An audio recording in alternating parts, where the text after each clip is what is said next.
Hello, everyone, and peace of Christ, all of you. Please invite your friends, and let us have some great time together. Today, we are going to tell you why women should love Islam.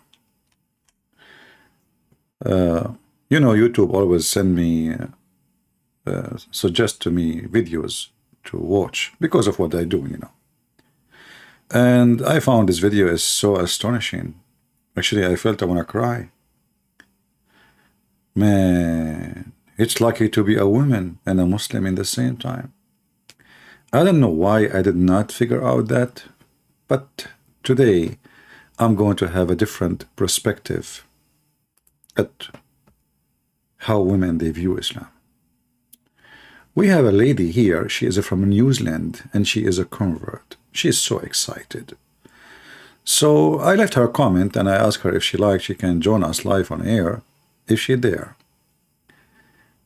And she want to tell you the benefit of converting to Islam. And the title of her video is Why So Many Women Choose Become Muslims. And I have a link for her in the video to give her a credit in the info. Let us listen a little bit, and I hope she will give us a good reason. But we will start from the beginning. Assalamu alaikum, welcome back to our channel, or welcome if you're new. Today we're talking on a very interesting topic about women converting to Islam. If you've been considering converting to Islam, or you just want to learn more about Islam, this video is definitely for you. Islam is literally the fastest growing religion in the world. True. That is true. Assalamu alaikum. My heart is breaking. Oh, brothers and sisters, my soul is aching. Brothers and sisters, did you know that so many people are leaving Islam every day? Why would anybody leave such a beautiful religion? Why would they choose to become a sick disbeliever instead? A'udhu billah. Brothers and sisters, 100,000 Muslims are leaving Islam every single year. Over 100,000 Muslims leave Islam every single year. I'm telling you, this is serious stuff. This is not a joke. This is not a joke, brothers and sisters. Yes, we say that there are 1.6 billion Muslims in the world, and Islam is growing day by day. But the standard narrative, Has holes in it. and we are not proud of that. And we're not proud of that. Apostates are everywhere. They are among us. There are even people who memorize the Quran. They are copies of the Quran.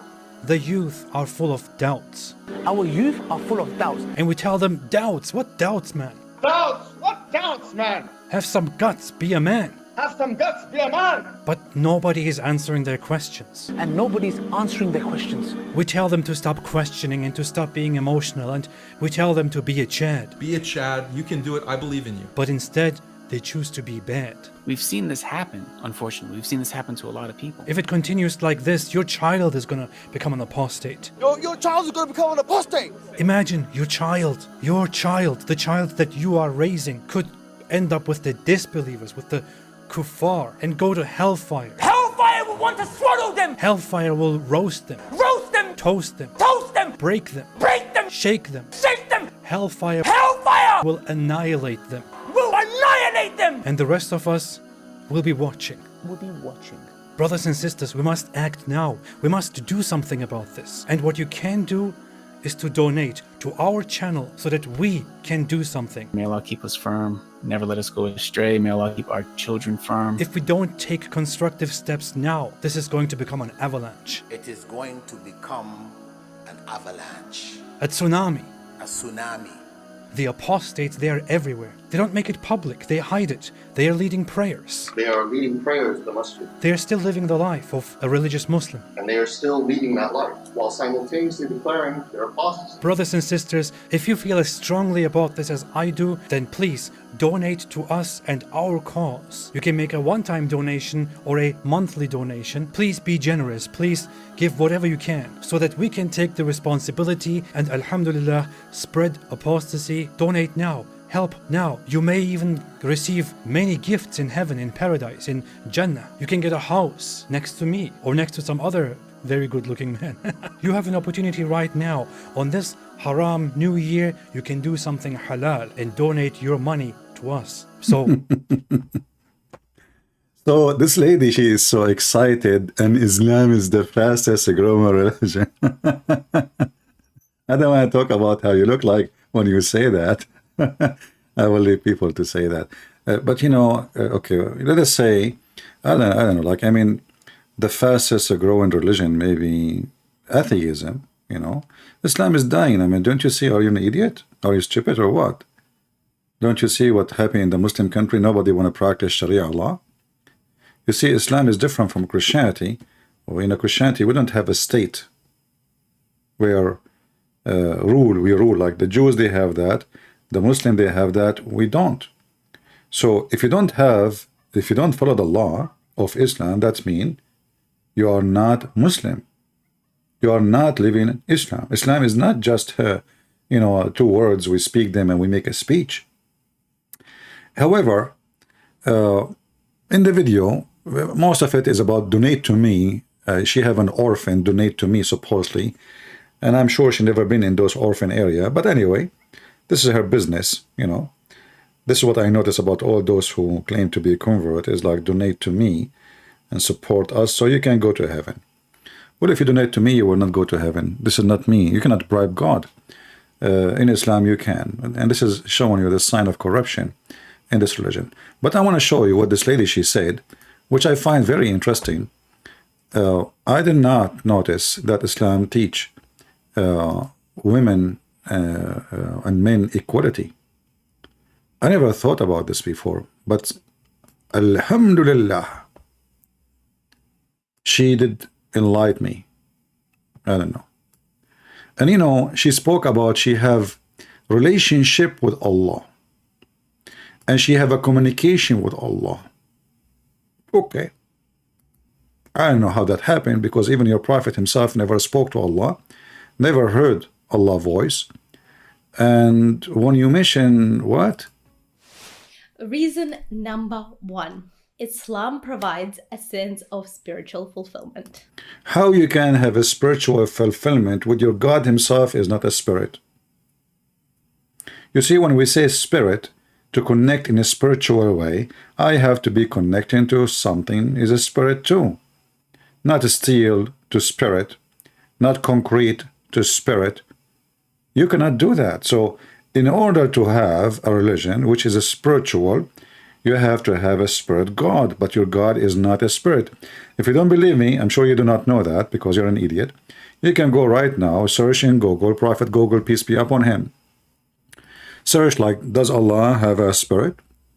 Is he a spirit? He have a spirit? You will see the answer, no. So how you lie claiming that you have a spirit or a spiritual relationship with Allah when your God himself is not even a spirit, which means spirituality and Islam, they don't match together. Islam is a physical religion based in physical action and physical behavior.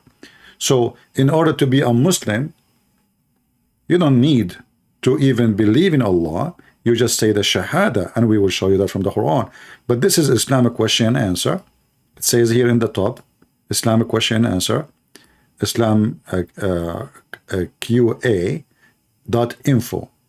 You can go, and I will post the link in the chat. He's debating with a Christian, asking, does God, which means Allah, have a spirit? The answer, no. You know, praise be to Allah, blah blah blah blah blah blah. Okay, and then the answer is very simple. Allah is not a spirit. He have nothing to do with the spirit, and he is not, never was. So when you say he is a spirit, that, or a spiritual relationship, that's against the nature of Islam, because in order to have a spiritual relationship, you have to connect to a spirit, and that's not your God. He says here, this is your imams, and those are your scholars, not the blondie girl from New Zealand. The spirit or soul is not one of the attributes of Allah, rather than one of the things have been created by Allah. So you have a spirit, he don't have a spirit. So you lady, you are fooling yourself, lying to yourself, speaking about spiritual. Secondly, how you can have a spiritual relationship with God? He is unknown to you. All what you know about him, that his name is Allah. Even Muslims do not know who is Allah. All what you know is the name. Do you know anything else? Did he even spoke to Muhammad, came to Muhammad, show himself to Muhammad? No. Allah or Allah is a ancient God, exists long before Islam, and even the Quran mentioned that the mushrikeen, who they are pagan, they worship Allah too, and Allah have 3 daughters. So here I wonder, was the mushrikeen who have 3 daughters of Allah, they have a spiritual relationship with Allah too? Weird. And then when after she mentioned that, she jumped to different topic. She claimed that Islam gave women equality. Let me go. We don't want to play the whole video. You can watch it yourself. It's funny and stupid. You know. What is number 2? Which part number 2? She don't have. Let's see here. Maybe here. I don't know. The right to own and inherit property. Oh, okay. So now she starts talking about women's rights. Okay. Reason number 2. Islam promotes gender equality. Absolutely. Islam promote gender equality. It sounds like, you know, feminine movement, hippie,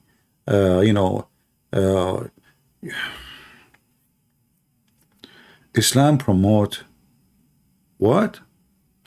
You know what? I think I'm getting old, and I did not hear it correctly. Did I hear what you just said right? Islam promote what? It can't be true. You must be sure from what you are saying.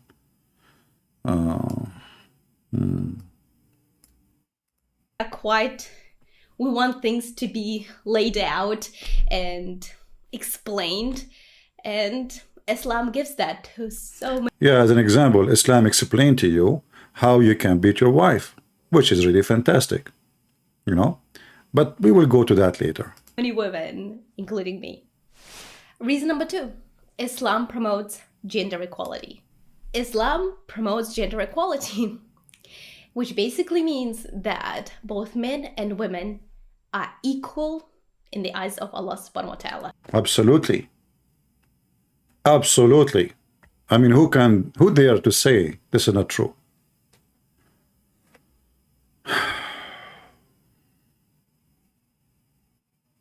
Do we have any Muslim in the chat wanna call us and support what this lady is saying? Is she saying the truth, or this is against what Islam teach? You know what? I'm not going to answer. Let me do this. I will go to YouTube and I will search for Muslims answering this issue.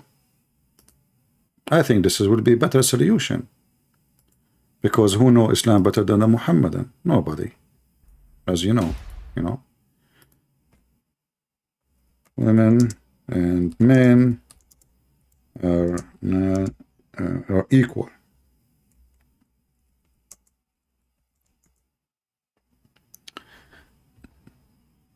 Okay. Are men and women are equal in Islam? Okay. I think that will do. I did not watch this video before, but let us see what the Sheikh will say. And the men thinking that this is a prime concept in Islam. Women and men are equal. This is totally un-Islamic. This is totally wrong. What? By the way, I never saw this video before. I just search. Are women and men are equal in Islam? And this is Sheikh Asim al-Hakim. He has 753,000 and he lives in Saudi Arabia. But I have to give you a credit, I'm sure you know more than him. I mean, who is this guy? He's an idiot. There is no way that this sheikh with his beard, he knew more than you. I mean, look at you. Your knowledge is dripping. Your faith is whipping.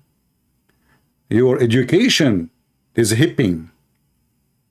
So in Islam, women and men are equal.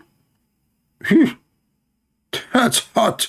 Look like, lady, you are giving us a new religion we never heard of. Do you think this guy is an idiot? Maybe he's Islamophobic. You know what? I think he's an Islamophobic. And it's funny, she spoke about Islamophobia in the video, But she forgot that the Muslims are forbidding Christians from preaching the gospel. Who is the one who have a phobia? If you have a gospel, they will arrest you. If you celebrate Christmas, they will arrest you. If you establish even a church inside your home, they will kill you. And they speak about phobia. We are the one who have a phobia, not them. Lady, I will get back to you, but I want to see this Islamophobic sheikh, what he is saying about women being equal to men. You know, for some reason his voice is not right. I think because he have no equal internet. A lot of the women and the men thinking that this is a prime concept in Islam. Women and men are equal. This is totally un-Islamic. This is totally wrong. It's not even logical. How can they be equal? In Islam, in the Quran, Allah says clearly, وَلَيْسَ الذَّكَرُ كَالْأُنثَى. And what? The Quran say that? Liar. It doesn't say that, CP. The Quran said, وَلَيْسَ الذَّكَرُ كَالْأُنثَى. But the lady from New Zealand, she said, no, they are equal. You know what? I think this guy, he have a fake Quran. I don't think, I'm sure. There is no way there is such a statement in the Quran.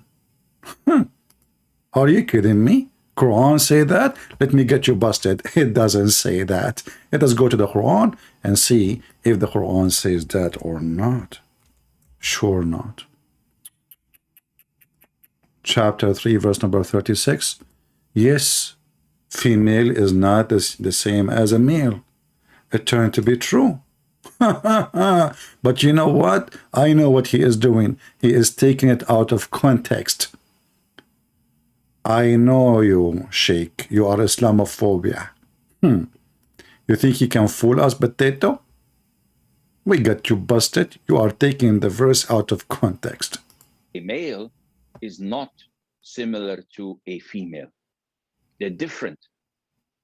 But nowadays, people who don't have Islamic background, people who have never touched the Quran or finished it. What are you talking about? Are you telling me this woman never touched the Quran? By the way, according to the Quran, if you touch women and shit, you cannot pray or touch the Quran. Just to let you know. In case you do not know. The Quran said, if you come back from al-gha'it, or you touch a woman, you cannot even pray, and for sure you cannot touch the Quran. And I find it very nice of Allah that He put women and shit in the same time, in the same line in the Quran. It's chapter, 4 verse number 43, it says that if you touch women or come back from shit, and here the Muslim, look at the translation, what they say. It's not even there. What sexual impurity? What the heck is that? It says actually here, it says janaba. So this is true. The other verse doesn't say that. And they're here, continue. And if you are in trouble in the road, and if you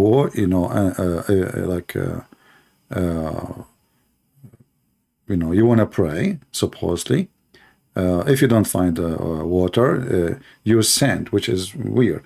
And then it says, if you came from the answer of nature, or you are in contact with women, and here between two brackets they say bisexual relationship, absolutely false. Nowhere it says that. Nowhere it says that. That's a fabrication.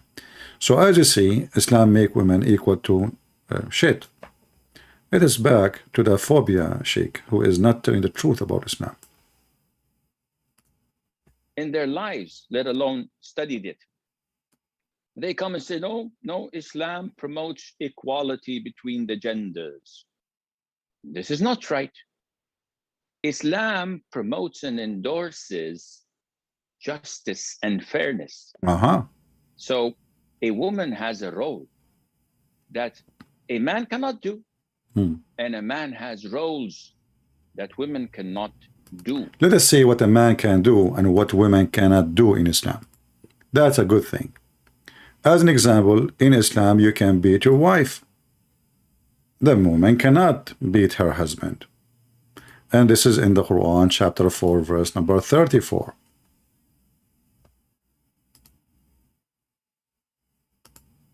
This verse is not telling a man how to hit or beat up his wife. This is telling how a man or a husband how to defend himself against his wife. Man, Mimi Hijab, he turned the verses in chapter 4, verse number 34, that the man is a victim. And you know what? I can tell. A woman like this, she can beat her husband so easy. So the Quran, chapter 4, verse number 34, is about a man protecting himself from women harm. You know that women, they wear high heels. It's not a secret. We know that women, they have long nails. It's not even, they don't even hide it. And even these days, they are buying things which is very harmful. Long, fake lashes. Do you think they buy them for nothing? Good luck. So, Mimi Hijab saying the man is defending himself. Let us go to the hadith and see what the hadith says about women. And what is the proof of what he is saying.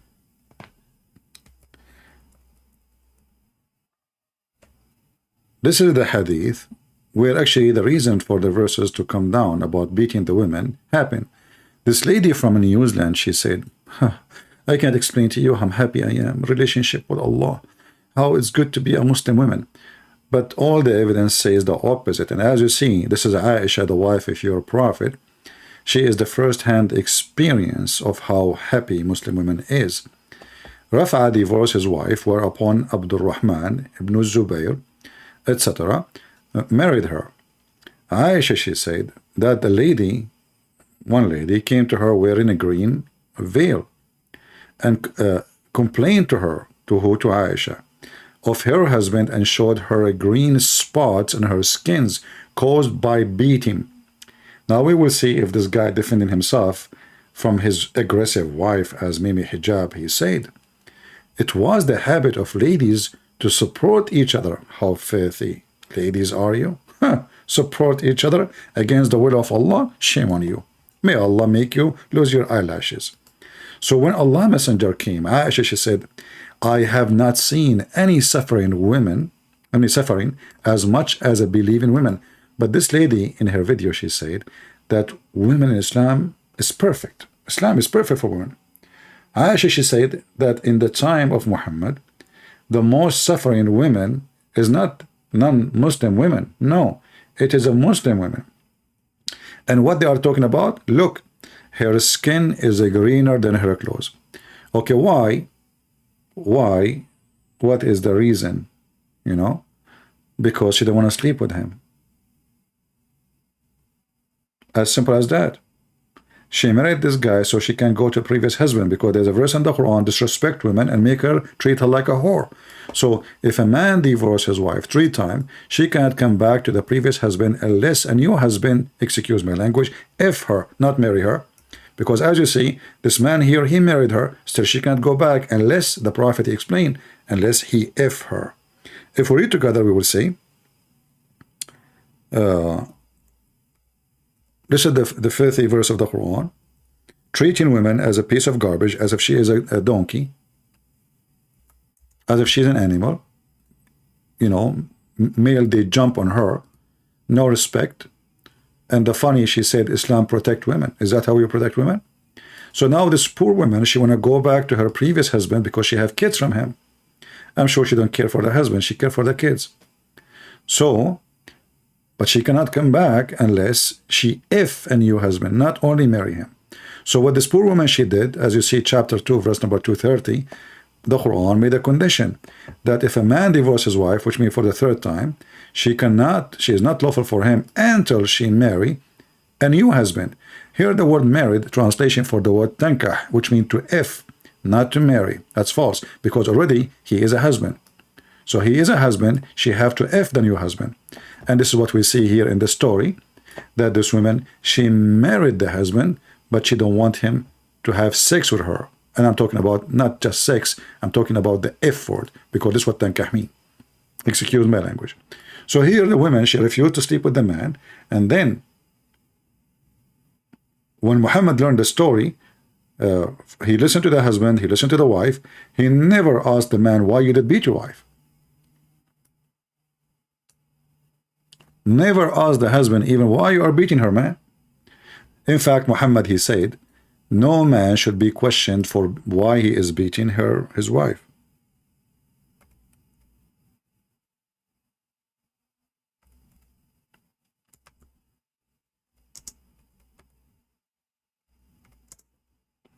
So I find it very deceiving of you to say that Islam treats you and men equally, because I cannot believe that you are married to a Muslim man and this is why you converted to Islam and you make it as a business.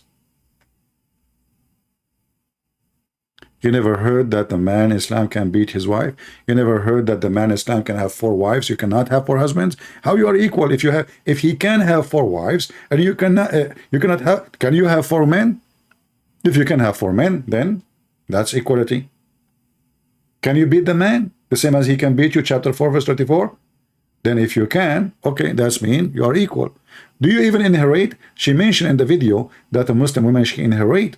In the Quran, a woman, she inherit half of the man, not equal. But look what Muhammad said. Umar reported, and this is the caliphate of Allah, and the Muslim, they claim he is so just man. A man, the Prophet saying, a man will not be asked about why he beat his wife. So Muslim women, they are enjoying the equal gender. And who is teaching that? A blonde woman from New Zealand, married to a Muslim man. Just wait until he go to the Middle East and he get a brand new wife. She is in the age of your daughter. And then I want you to make a video about it. Which means that both men and women are awarded the same rights and they are what? The same rights? Even in heaven you will be just a sex toy. He will have all the females and you will be one of his females. Privilege under Islam. Islam granted women so many rights. No way. Tell us, like what? That were not afforded to women of other faiths and other... No way. Man, Islam did beat Christianity. Like in Christianity, you know, Jesus, he spoke about the husband. When he married the wife, they will become one, and he will give himself, his life to his family, the same as Jesus gave himself to the church. Which means in Christianity, the woman, she became equal to the church, and the man, he sacrificed his life for his family and his wife. In Islam, do you have that? She is saying yes, even better, way better. What are you talking about? Cultural backgrounds at the time of its revelation. For example, Islam gives women the right to education. Oh boy. You know what? I like this statement. Islam gave the women the right of education. Can you give me the reference, lady?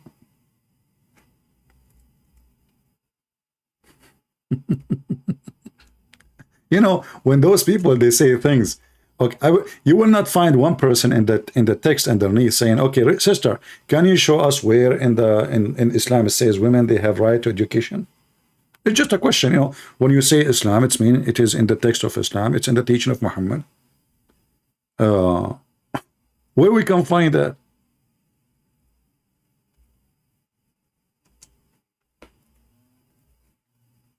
Do we have any Muslim can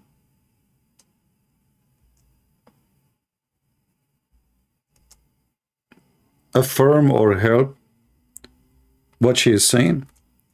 As I know, it is the opposite.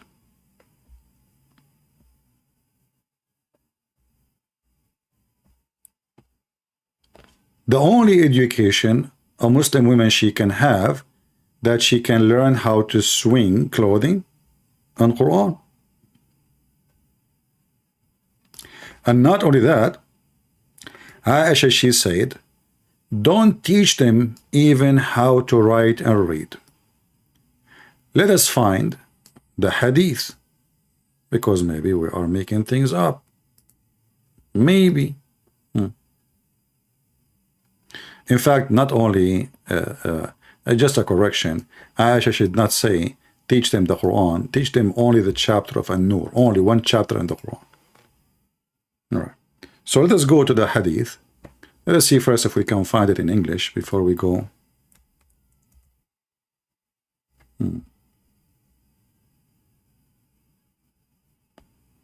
All right, maybe not here. Okay, let us use Google Translation then. Durar. And I will always, as you know, always we use Islamic website only. So Muslims cannot say we are making things up, and we will show the reference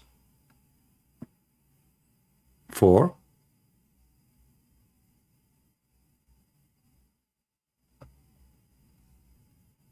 the hadith. And I know Muslim will say to you, it's not sahih, it is the da'if, it is blah blah blah blah. Okay, you know, you can say whatever you want, but we knew that Taliban, they closed a school. The first thing they did when they took over the government, they closed schools. Why? Because this is what the wife of the Prophet said, that the Prophet said that don't teach them how to write, how to read. Don't teach them how to write, how to read. Don't make them live in rooms, and don't teach them to write. Just teach them how to swing. And this is the reference in front of you.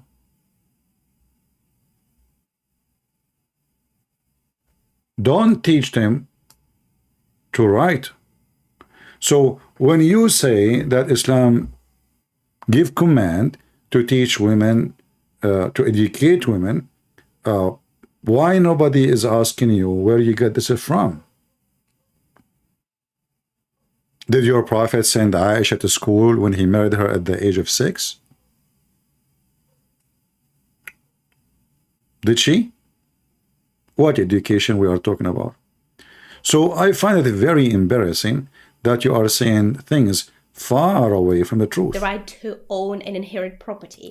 The right to own and inherit a property. Well, you see, Muslim women, she have the right to inherit property.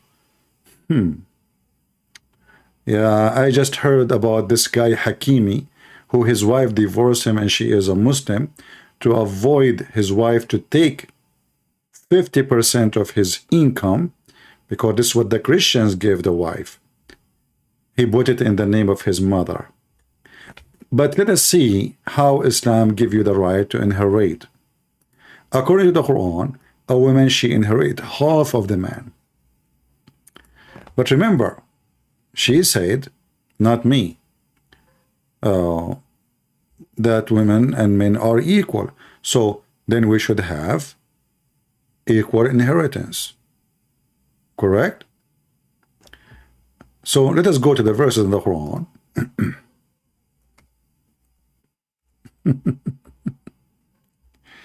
Oh boy. How many of you are going to download the video?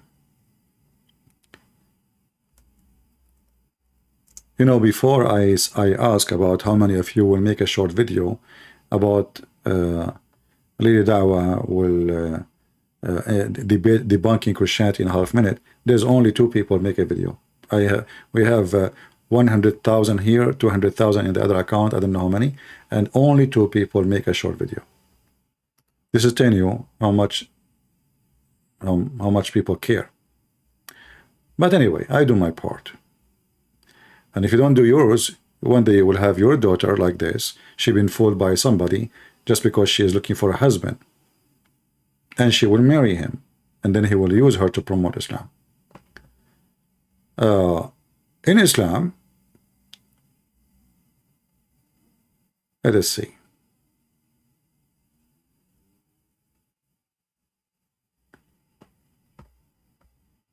I will open the verses. Remember, women in Islam, she can inherit. She can inherit. But in reality, women in Islam inherit nothing. And I'll explain to you why. Because when you are a woman, you are a mother. And if you are a mother, you take 1 to 8 of the inheritance. And actually, if you have many wives, then you tell me how much the money you will get. Now, I know some Muslim scholars, they, you know, they give different numbers and they say, you know, okay, the Quran says that men are taken, they are going to take twice. But this is about a daughter, not about a wife, which is a mother later. So a wife, she don't inherit her husband 2 to 1. No. She don't do that. They have no right to do that.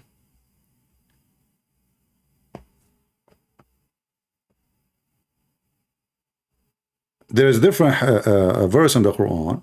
It says the 1 to 6 of the inheritance will go to the mother, but this is only if there is certain conditions, because his father will inherit.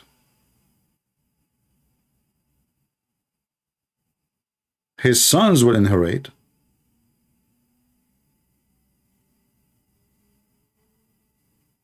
And the mother will inherit. But the mother, she will take a very little tiny of that. Let us show verse by verse from the Quran so we can laugh at what she said about the women she have the right to inherit. The first one we will show you is about she is going to take the 1 to 4. But remember, 1 to 4 is going to be 1 to 8. Why? Because there's 4 wives.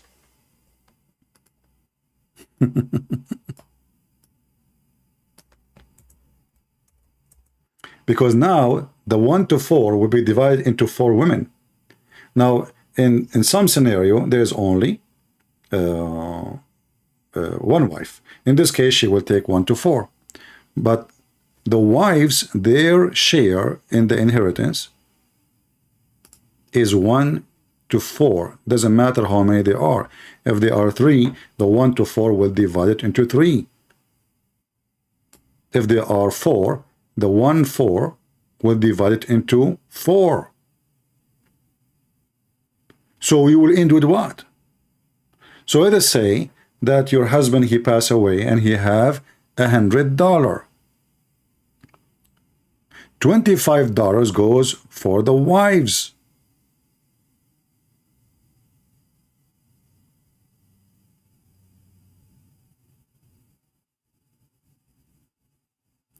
If they don't have children, you will take the half, if you see in the verse here. That means the 4 wives will have, they will not inherit the man. They will have only the half, the 4 wives. So now the half will be divided to 4.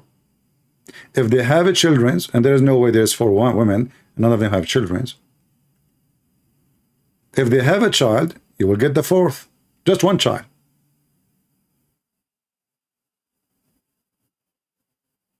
From any of them. So when this woman, she speak about the women and men are equal, where is the equality? And then there is other cases, as you see.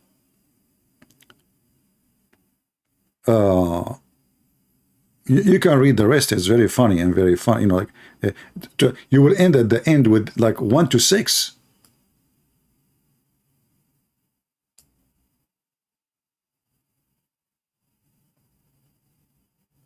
And by the way, Islamic division of inheritance, it's impossible. Nobody can practice it. If you do the grammar, if you do the calculation, you will find that what Muhammad just said here is so stupid, it's impossible. Nobody can practice it. Nobody can practice it. A different verse in the Quran talking about the kids inheriting their father. Here we are talking about wives. In the chapter 4, verse number 11, if we go just to the verse before it, it says, that a male inherit twice as the female. But this woman, she said that women in Islam and men are equal.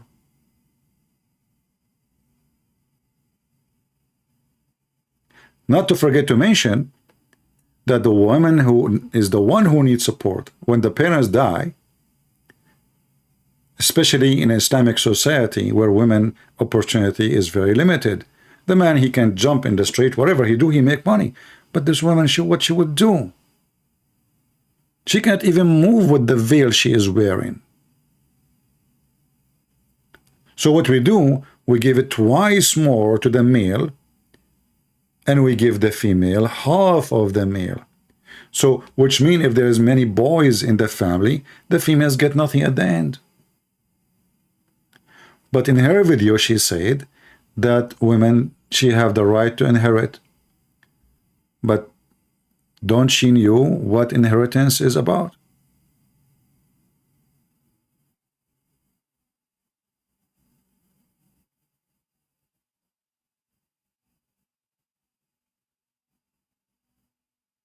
And the same mentioned in many verses in the Quran, like the same chapter. I mean, the Quran is a stupid book. You will find the same thing repeat all over, but none of them make sense, and none of them is even possible to divide. If there is only a daughter, two or more, look at the translation. Let us read together so we can laugh. Allah command you as regards your children's like inheritance, to the male the portion equal to that of the two females. If there are one daughter, two daughters, they have the third of the share. What?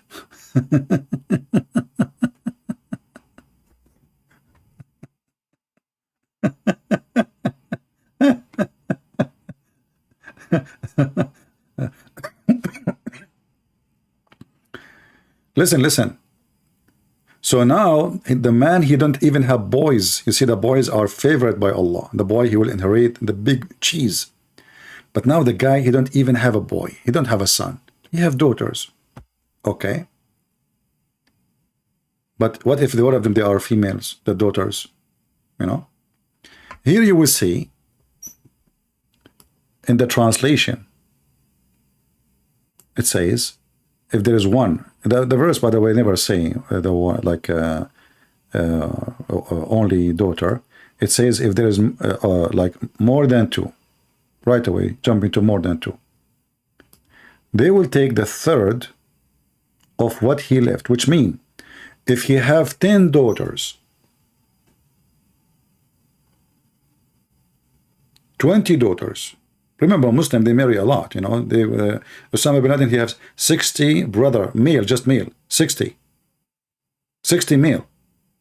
So only daughter, like, you know, if he have more than 2 daughters, all the daughters together will take the third.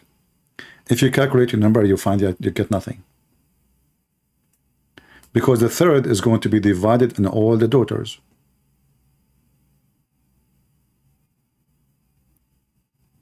The 2/3 of the inheritance, if only one, go to the parents. The 6 of the share of the inheritance,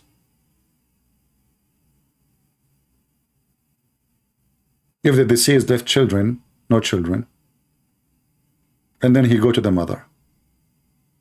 If you have nobody,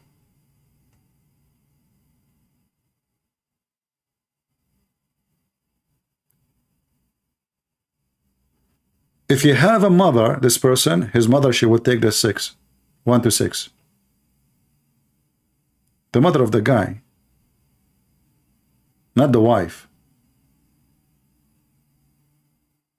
The parents.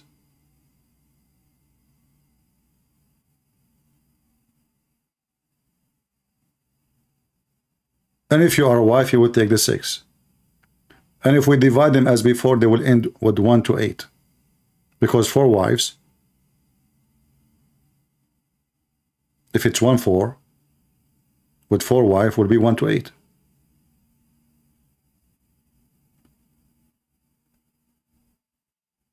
Not only that, the man now, he is going to chase his wife. And look how unjust.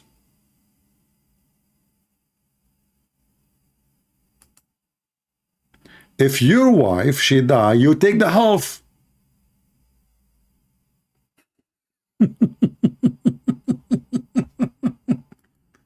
This is verse number 12. So how come if the husband, he die, the women shouldn't take the half? Are you with me, guys? Do you see do you see how the unjust work? How come if the man, he die, 1/4 will go to you, and there's other options, go all the way to 1/6. We will end at the end is 1/8 and more, or less. But in the case of the man, if the wife die, he inherit the half.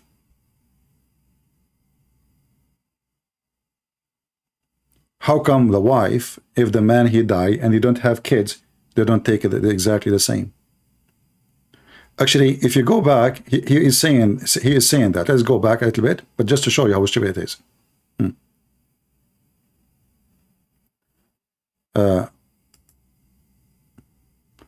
Allah command you as regard the children inheritance, the male and the female. Okay, let's go back a little bit. Where we will find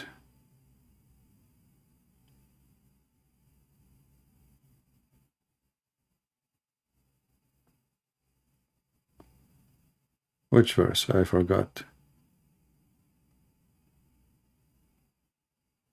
I think 167 maybe. Let's see.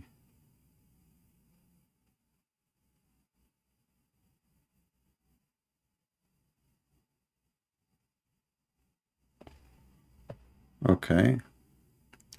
No, we go actually, let's go to 12 again. So here you will see in 12,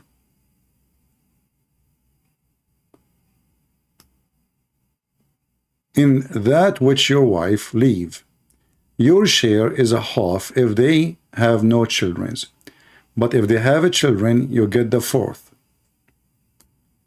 But remember, the woman, she cannot marry 4 husbands. So the 4th here is a real 4th.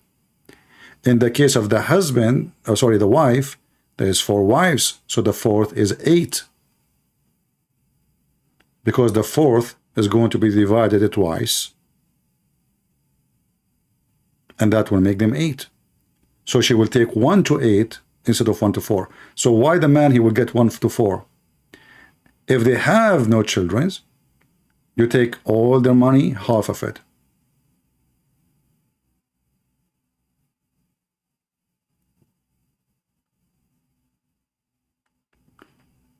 So it turned to be everything she said about the equality of inheritance is absolutely false. Do we have any Muslim have an objection? So if we say the wife, she dies, she have $100, we will use the same number, $100. The husband will take half if she have no children. He will take 4th if she have a children, and that will be $25.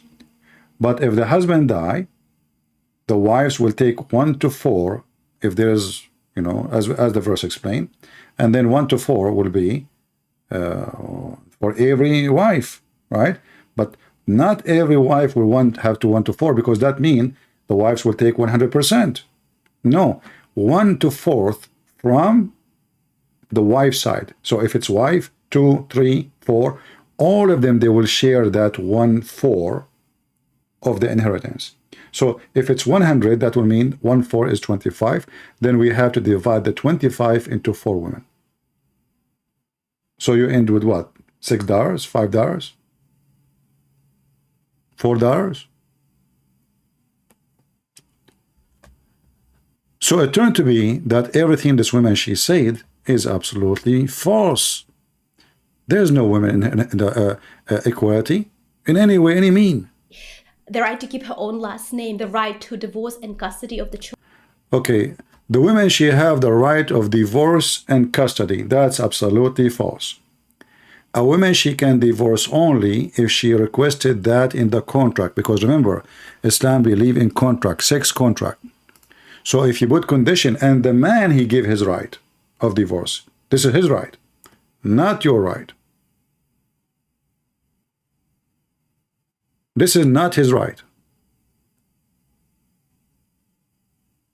to give to you normally, unless he voluntarily, he say, okay, you know what, I give you the right to divorce me.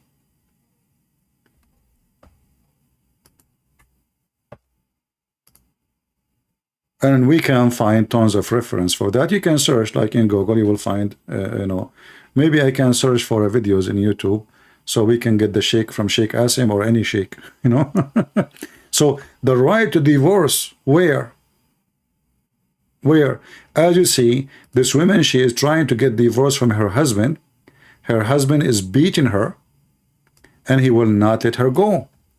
And Muhammad, he said to her, if this is your intention, you want to go back to your previous husband, you should know that you cannot get back to your husband unless this man, he tastes your orgasm and you taste his orgasm. So this woman, she is being beaten simply because the husband, he want to rape her. She don't want to sleep with him. And this is the reference in front of you. Read carefully what Muhammad, he said to her. The husband, he said, I'm very strong and I can satisfy her in bed, but she is disobedient. She won't go back to Rifa. Rifa is the previous husband. Allah Messenger said to her, if this is your intention, then know that it is unlawful for you to remarry Rifa unless Abdul Rahman, he F you. Remember, the Muslim, they lie, they say the word in the verse in the Quran says tankah, mean to marry. No, she's married already to the guy, but she don't want to sleep with him. Muhammad make it clear.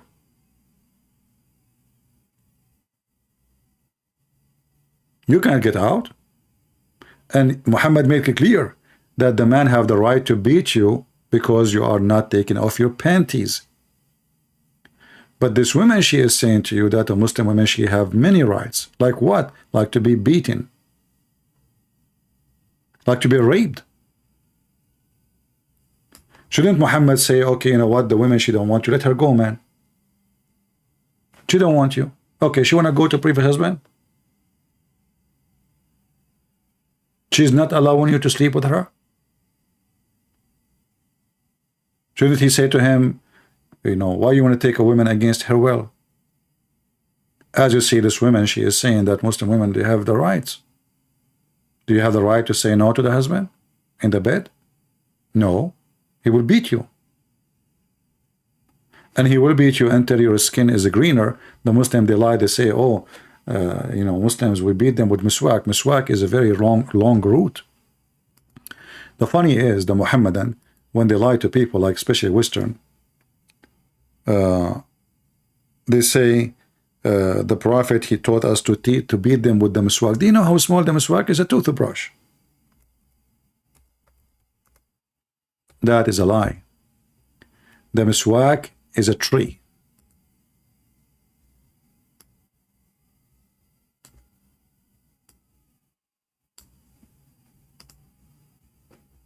And the Muslim, they cut from that tree, especially the roots, for they are very flexible. And Muhammad, in his time, the people used them to beat their camel with it, for it doesn't break.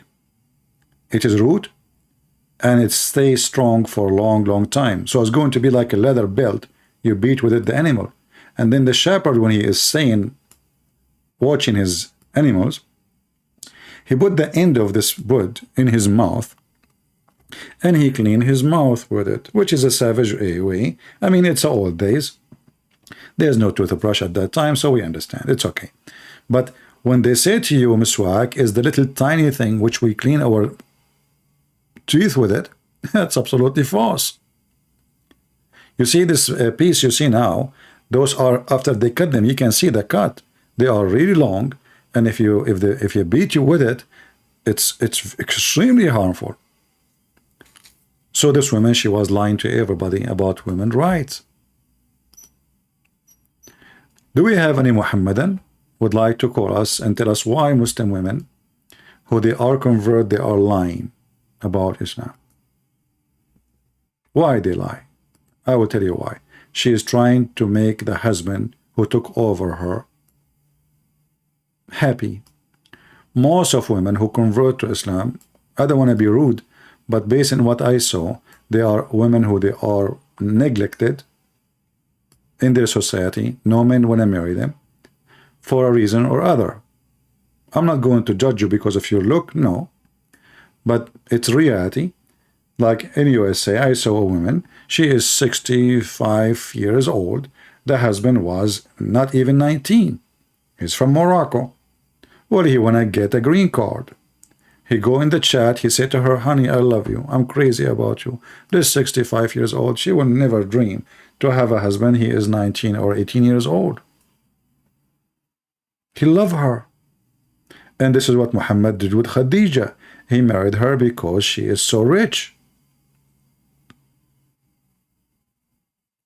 And as long you are talking about marriage and women's right, in the video which showed you, you have a little child there. She is not even maybe 5 years, 6 years old.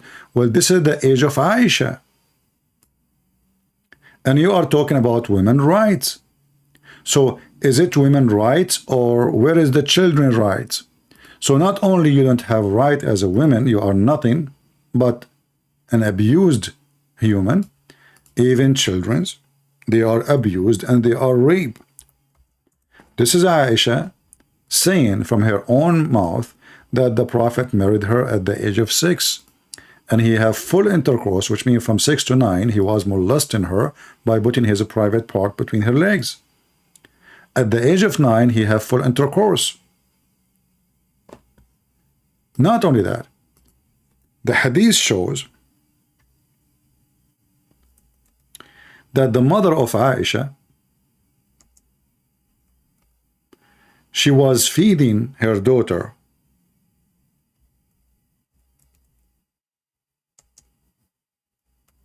cucumber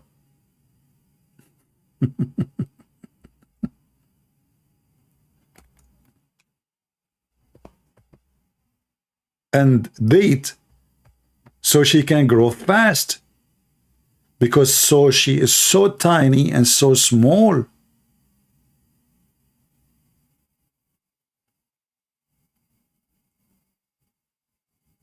How that can be women's rights? We are talking about children now, we are not talking about, we are talking about women, 6 years old. So what we do? We start feeding them like a cow so she can get fat, and we let her sleep in the bed with Muhammad.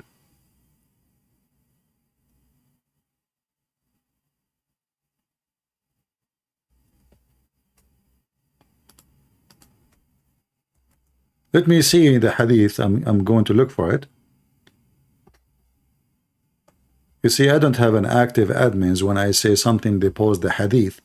Our admins here, they are having coffee. They are not here to help. Okay, let us see.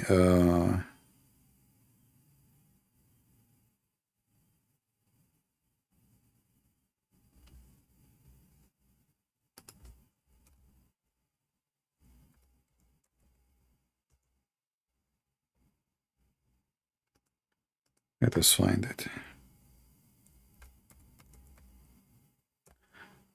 We are typing.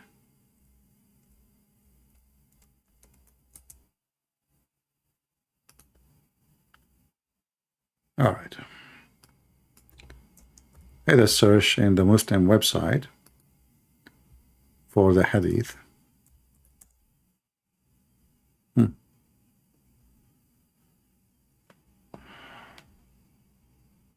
Where we can find the hadith.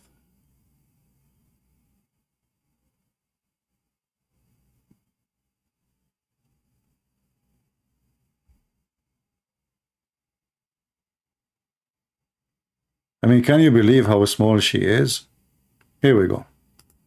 And this is very authentic hadith, because you know the Muhammadan, they will say to you, this is not authentic, right? Aisha, she said, my mother intended to make me gain weight to send me to the house of the Messenger of Allah. You know, the Muslim now, they are slaughtering sheeps, and they call this is Eid al-Fitr. In fact, this is Adha, because both Eid, they have celebration, they are Adha, they are slaughtering. Aisha now is getting ready to be slaughtered. Her mother, she starts feeding her like crazy so she can gain weight because she is so small. She is 6 years old girl. So she said, my mother intended to make me gain weight to send me to the house of the Messenger of Allah, but nothing which she desired benefited me, till she gave me cucumber with a fresh date to eat, and then I gained as much weight as she desired, and then they shipped her to Muhammad by Amazon. And this is a very authentic hadith. As you see, it says Sahih. Sahih means authentic. But this woman in the video, she is speaking about women's rights and why women, they should be happy to convert to Islam.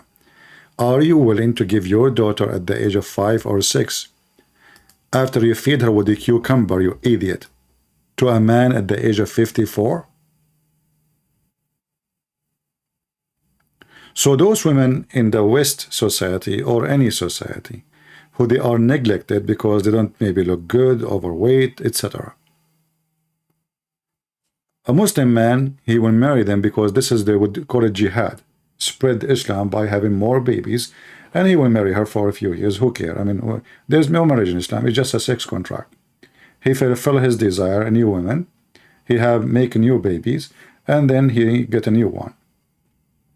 But everything she said is absolutely false and out of the line. And now I want to mention an additional right you did not mention in your video. Do you know that in Islam, a man, he have the right to lie to you? Yes, sister, yes. Enjoy your right as a Muslim. I'm married, and I kind of thought about having a second wife without my first wife knowing, but she found out, and she left my house, went to her parents, and is now asking me to, let her go. And I'm trying to convince her that it was a mistake, and then, and I don't want it anymore, or something like that. What's the best course of action for me? Because she thinks that I'm a very bad person, and some of the things she thinks are true, but I'm willing to work on myself. I'm really scared and everything, so being okay. Advise me, what should I? I will advise you, inshallah. Man says from Saudi Arabia, he wanted to marry a second wife without telling his first wife. His first wife came to know. Now she's asking for divorce. How can he convince her not to get a divorce and to come back and to believe him when he says that he will not do that? By the way, in Islam, you can force your wife to come back home. Even you can ask the police to arrest her. It's called Baytul Ta'a, the house of obedience. So if the wife, if this guy, he can call the police, literally. He will file a report that his wife, she left the house without his permission. She will be wanted. She will become wanted. The police will announce her name everywhere in the country. She cannot leave. Any time the police see her, she will be captured, and she will be brought like a goat to the husband's house. So this guy obviously being so nice, and he don't want to do that, but look what the sheikh is saying to him. Remember, the woman there, she said to us, this blonde women, they have right in Islam. Are you kidding me? Look what he will say to him. Again, or attempt to do it again. This is, with all due respect, I'm like your father, huh? If you can't stand the heat, get out of the kitchen. You should not have attempted this from the first place. If you are not a man enough to get married to a second woman, don't even dream about it, because you're... So why this woman, she did not tell us that in Islam, a real man, he got more wives? Why she don't want to mention to other women that in Islam, the real man is the one who gets another wife? You don't know? Or you know and you are hiding it, you are just doing business? This is Zakur Yuka, peace be upon him, is going to answer you more in the topic. And look, he's very romantic Muslim too, you know. Trust me, he will marry you if your husband divorces you. They will take anything. He have candles, look how romantic they are. Flowers, oh, look. Very romantic Muslim men. And now you will hear about your right to be lied to. The husband, he have the right to lie to. Do you know that? His first wife before marrying a second wife. Hold on, what? Is it a sin if a man did not tell his first wife before marrying a second wife? Is it a sin? That's a good question. You see, the women, she have right in Islam. Is it a sin if a man, he did not tell his wife that he is going to marry a second wife? Is that a sin? The question poses that is it a sin if a man who's already married, if he takes a second wife? You know, the only one who say the word sin correctly is Zakir Naik. Is it a thin? Is it a thin? It's not thin, it's thick. Yeah, is it a thin? Ah, okay. Explain to us the question again. I mean, you just said the question. Why you are repeating it again? The question poses that is it a sin if a man who's already married, if he takes a second wife, is it a sin if he does not tell his first wife? Allah subhanahu wa ta'ala mentioned in the glorious Quran. No way. Allah, he mentioned what? In the Quran, what he mentioned? In Surah Nisa, chapter number 4, verse number 3. Oh, here we see the women right. Let us see the women right. Marry a woman of your choice in twos, threes, or fours. But start with twos, not one. The Quran mentioned that. Twos, twos, twos. Don't break the fuse. But if you can't do justice, marry only one. Well, if you can do justice. And now this woman, she said, see, it says justice. Justice in what? Feeding you? Well, those who own cats and dogs, they put food for all the cats so they eat. They don't feed one cat and don't feed the other cat. What is justice? What justice mean? And we will go to justice. You will see Muhammad, he was not justice to his wives. The wives of Muhammad, they sent daughter Fatima to Muhammad asking him to be just with his wives. All the gifts go to Aisha. And then Muhammad, he said, oh, Aisha is like a tharid for me. It's a favorite dish. It's like rice for me compared to other food. Muhammad, he compared women as dishes, and Aisha, she is favorite dish. So where is the justice? In fact, the Quran says clearly, you cannot be justice with women. The same chapter, in the chapter of Nisa. Oh, I'm typing in English again. And this is showing you the contradiction, because the Quran make it clear. In the same chapter, read with me and see the stupidity of this Quran. Chapter 4, verse number 3, it says, marry only one if you cannot be unjust. Chapter 4, verse 129, it says, you will never be just. And the Muslim, they add the word perfect justice. That's false. Nowhere it says perfect. Where is the word perfect coming from? وَلَن تَسْتَطِيعُوا أَن تَعْدِلُوا. Change the translator, you will see the word perfect is gone. Perfect? Well, I thought the only one can be perfect is God. There's anyone can be perfect judge beside God, Abdul? Here we go. And you will not be able to be equitable between your wives. The same chapter. So the Quran says if you cannot be just, equitable, marry only one. Okay. That's good. So the condition is there. I will feed them equally. I will give them clothes equally.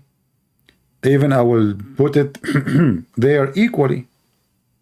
I'm going to count how many times. Equally. But the Quran confirms you cannot do it equally. So how we can do it, yet we cannot do it? And the Quran says, if this is book made by other than Allah, you will find in it a lot of contradiction. Now we go to Mr. Zakir Naik, who is answering about if it's thin to have a new wife without training the previous wife. Is it a thin? We will find out in a second. Choice in 2s, 3s or 4s, but if you can't do justice, marry only one. So Allah gives the permission for a Muslim man to marry 2, 3 or 4 women, but if they can't do justice, marry only one. So in Islam, it is permitted to marry up to maximum 4 wives. But if you know, like I'm glad Muhammad, he put a limit for the Muslims, but he did not put a limit for himself because he's a decent man. Muhammad have unlimited number. Open. Any woman she can offer herself, Muhammad is ready. But Muhammad, he put a limit for, this is telling you how cult leaders work. They have always a privilege. There are 6 privilege and money privilege. The 5th of the booty, the best of the booty, and limited numbers of wives. The Muslims didn't have any of this. They have only limited 4. However, they can divorce 4 every day.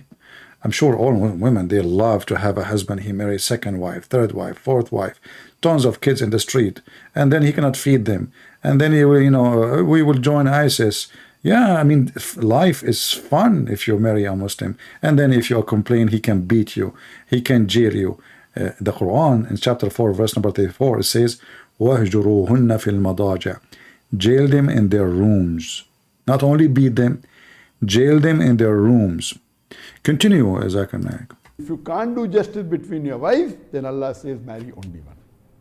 So based on this, it is not required for a married man to take the permission of his wife before marrying a 2nd woman. Neither is he obliged or neither is it compulsory for him to inform. What are you talking about, man? You better go learn Islam from this blondie woman. You know? She's going to go to the gym soon, and there she will learn more about Islam, the Islamic gym. What? You don't even need to tell the wife that you will have a new wife? No need. It's not even... just do it. Who cares about her? She is just a piece of... Zakir Naik, are you sure? You know, for me, I have a feeling that this female lady, she knew better about Islam from Zakir Naik. For sure.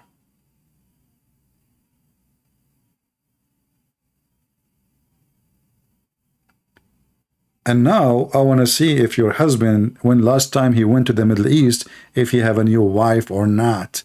He will tell you, I want to go and visit my mom in Jordan. The same what happened to a woman. I spoke to her. Yeah. And actually, I saw even, I don't know if it's the same woman,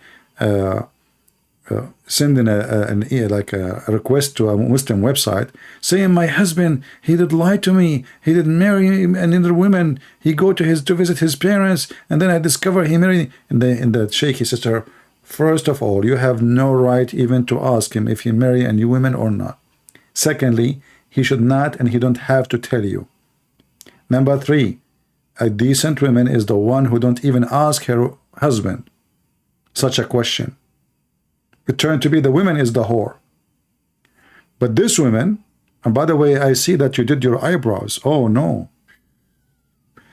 That is haram. That is haram. You will go to hell.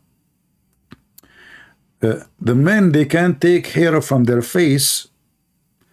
Muhammad, he used to do a nawra, which is sugar, taking hair from all his body. But if a Muslim woman, she take hair from her eyebrows, she will go to hell and Allah will curse her. Let me show you the hadith.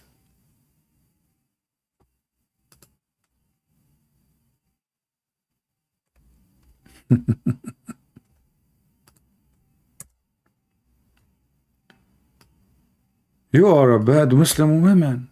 Shame on you. Allah, Muhammad said, Allah curse those women who practice tattooing, and those women who have themselves tattooed, and those women who remove hair from their eyebrows. What? If you remove hair from your eyebrows, Allah will curse you?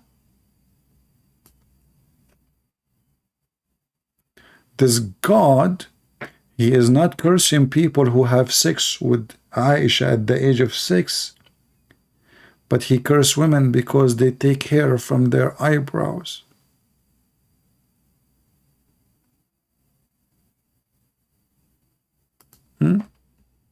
I mean, this must be true. Somebody says, CP, is it true that you have 4 children? Jesus said to me, my friend, yeah, you know, and you are one of them. Yeah. What for, my friend? I don't even know how many. Are you kidding me? Last time I saw a dream, I was with 72 virgins, and all of them, they were so good, equally. I cannot describe for you. The funny is, even the virgin in Islam, in the heaven, all of them, they have the same face, the same look, the same sound, and the same eyes, the same hair, the same height, the same age. So what the point of having 72 if all of them look the same? What the heck is that? All of them look the same. So what the point?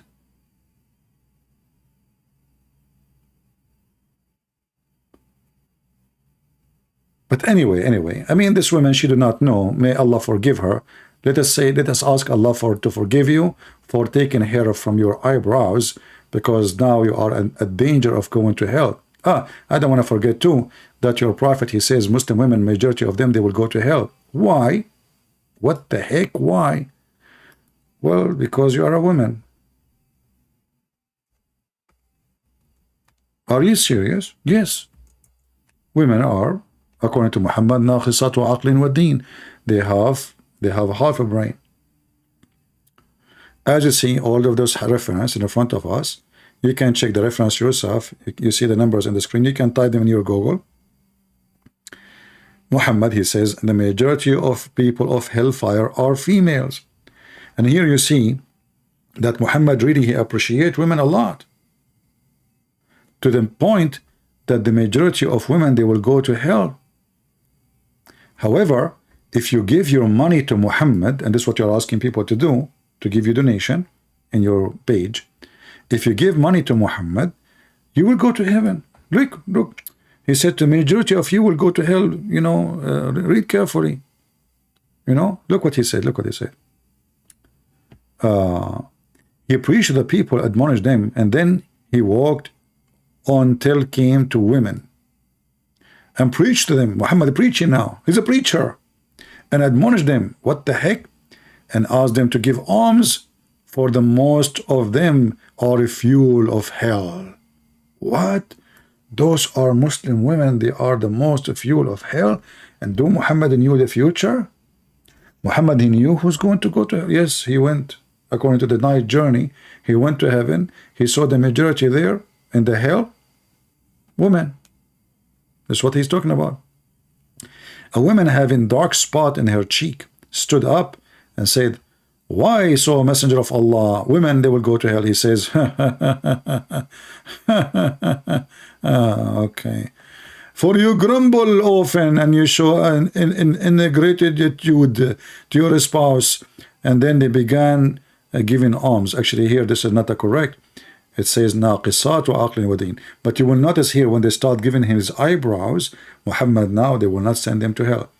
But if you go back a little bit, you will see, he told them the reason, because you have half a brain and half religion.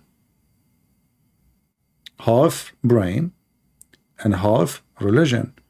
Read carefully. The women, actually, should not ask him what it says here in translation. In Arabic, it says differently. He says, let me read for you. He said, I have seen, okay, hold on. So he saw a bunch of women. He said to them, you should give women folk, you should give charity. So now charity is what he needs, donation. And ask much forgiveness, for I saw you in the block among the dweller of hell. a wise lady. Look, she's a wise lady. I thought women are stupid. In the same hadith says women stupid. Among them said, why, messenger, it is of Allah that our folk block in hell? Upon this, the prophet, he says, you curse so much, ungrateful to your spouse. I have none lacking, and I have seen none lacking of common sense and failing in religion, but like you. You know, and the translation here, by the way, is false. You know, it says ناقصات عقل ودين, not failing in religion. ناقص, the word ناقص, mean minus. And ناقصة, the word ناقصة, when you say it to a female, that means you are really bad. Usually we use it for a word as a whore, ناقصة. So, at the same time, robbing the wisdom of the wise. Beside you, upon this, women remarked. Mimi Hijab, in his video with the Deen Show, he says, the Deen Show, he said to him, Islam is not like Christianity, putting the women down and making the women look the guilty one. But as you see here, first, this is false. In Christianity, we don't do that. That is a very false. When we mention the story of Adam and Eve, we tell what happened. We are not blaming Eve alone. We are not blaming Adam alone. In fact, it is Muhammad who blamed Eve alone. If we go here in the hadith, he said,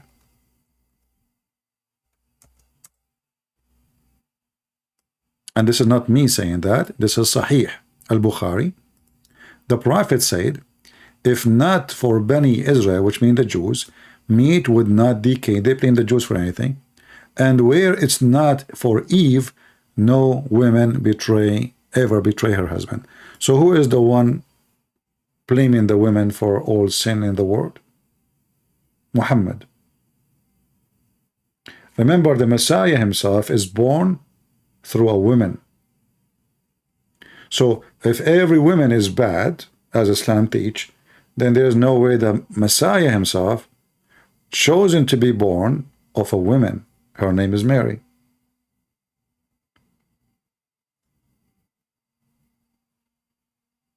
This is God himself is born through a woman. But the Muhammadan, they claim that every woman is bad, and the first woman is the reason for all bad, which is coming from women. And Muhammad here, he claimed that all the betrayal is coming from women. Men don't betray their wives. We go back to Zakir Naik, exposing more of those lies. Oh, we will go back to you later, just wait. This guy, I think he was going live and his screen behind him did not work. The screen he used, like he have a studio and etc. So he have like a blanket or he painted the wall. But this time it did not work. So the video came like this. All right. Let us go to Zuzu, Zakura Nayuka.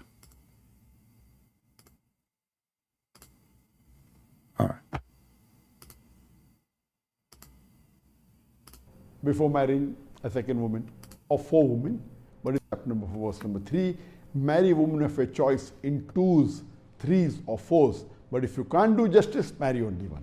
So Allah gives the permission for a Muslim man to marry 2, 3 or 4 women, but if they can't do justice, marry only one.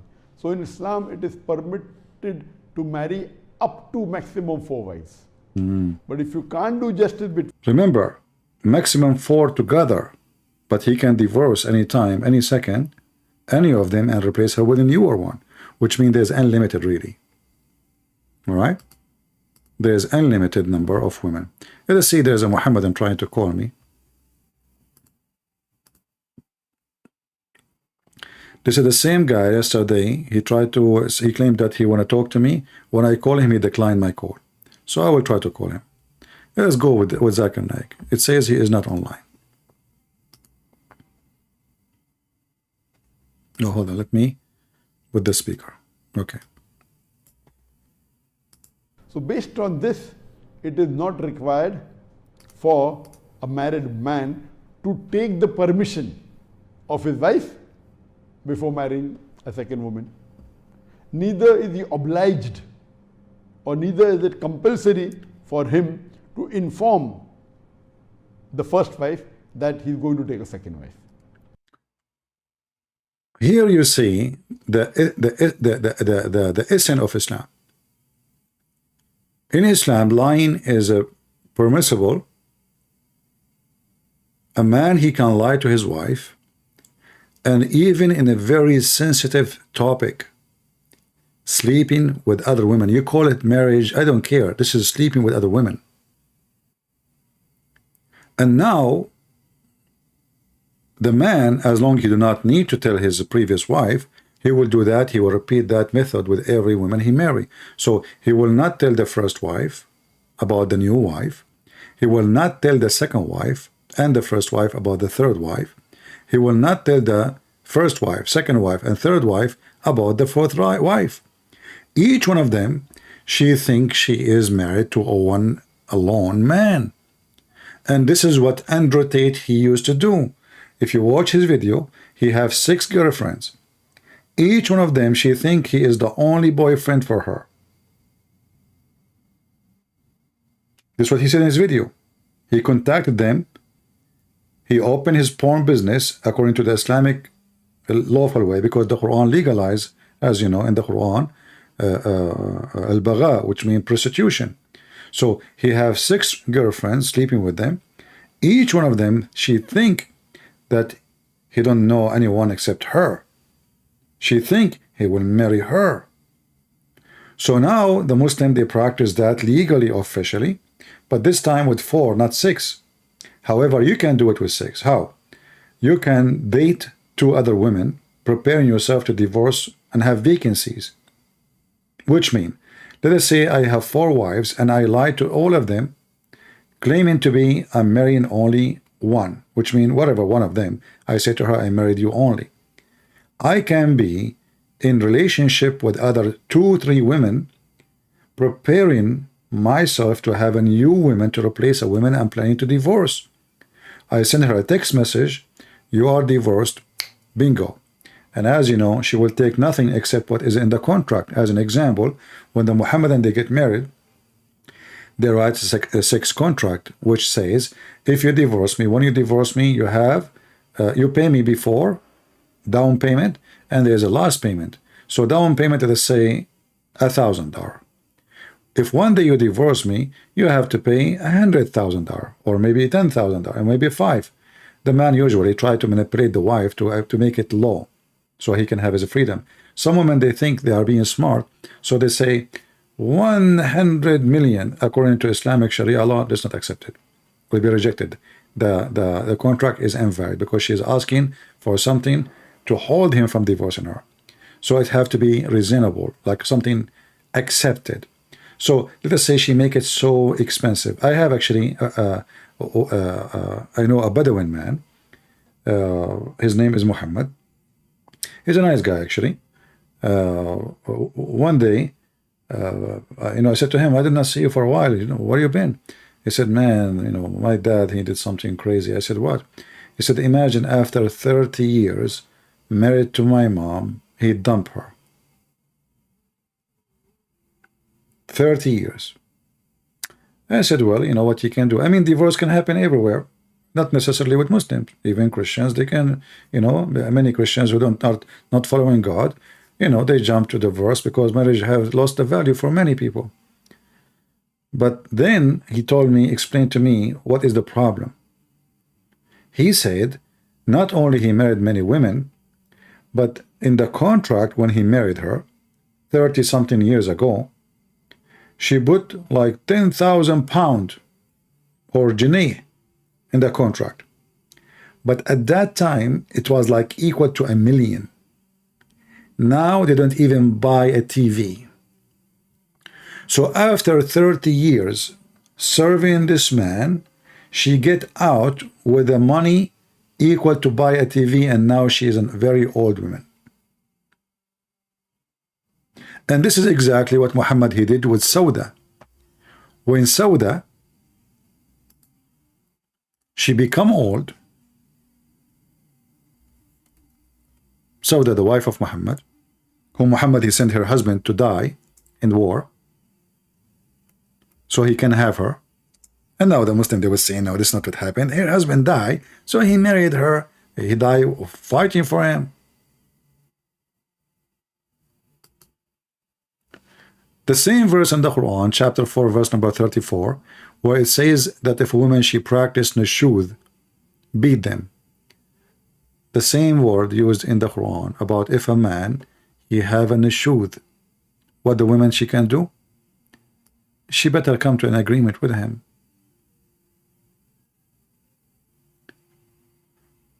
When the poor woman Sauda heard that Muhammad is going to divorce her in such an age,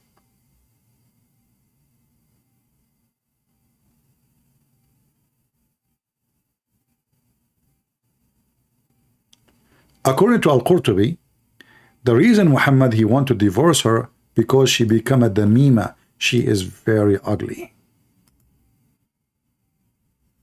Maybe Christian Prince is making things up. I can show it to you from Al-Qurtubi, Al-Tabari, etc. But actually, let me show you. Hold on, give me a second. As long as we mention it, we better show it. This is Tafsir Al-Tabari. We can show it from Al-Qurtubi or any Tafsir. This is the good Muhammad, the best example of men. Chapter 4, verse number 124. The book of At-Tabari, interpretation of the Quran, page number, as you see, 99. Here it says, speaking about the case, how that can happen. What is the reason? A man, he don't want his wife no more, you know? He said, well, a man, he might don't like his wife because she becomes so ugly. She is so old. Or even maybe she have a bad behavior. Or maybe she is poor. And she don't want to leave. Because if she left, she is poor.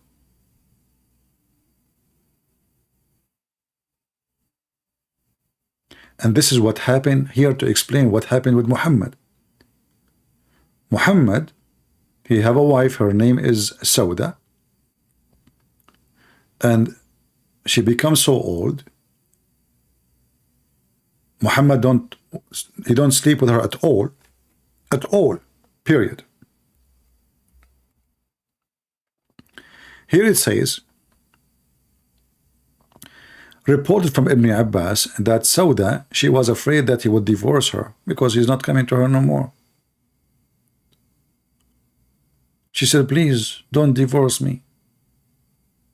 And then what she did, she asked Aisha, who is the favorite dish to Muhammad, who liked to F her more than any other female, to take her day. So now she knew that Muhammad, he would like to spend more time with Aisha. So now they reach an agreement that he will keep this woman, but he will not sleep with her. No more. And this is what it says here in front of us. She gave her day to Aisha. Just keep me. This is how good Muhammad is. Instead of saying, you know what, this woman, she's old, where she will go? And not only that, a wife of Muhammad, she cannot remarry, which means she cannot even find a husband. So he stripped them even from the right to remarry again. If you go in the hadith, actually let us show you here.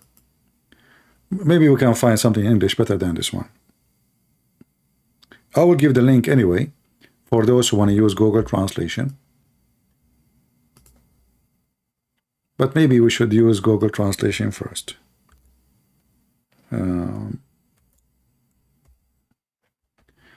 Okay, let's do that first, to show you where it says that she is ugly. You go to number in the page where it says 10575, and then you count in Arabic here, you will count those, and then you will see where I highlighted. You know, she is ugly, she is old, she have a bad behavior, or maybe because she is poor. Let us use Google Translation. Remember 10575.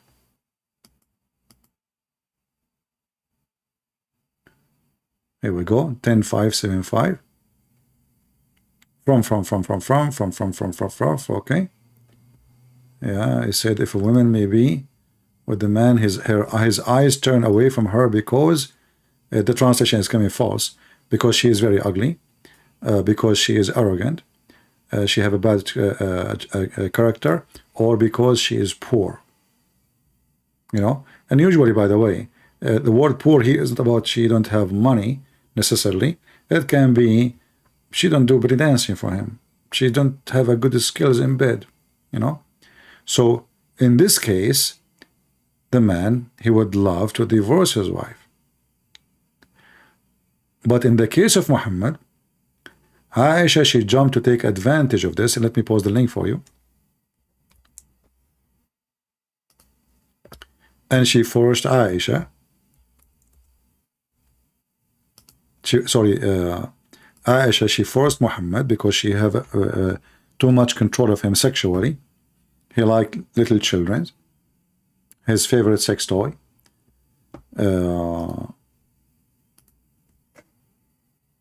You will find this agreement here.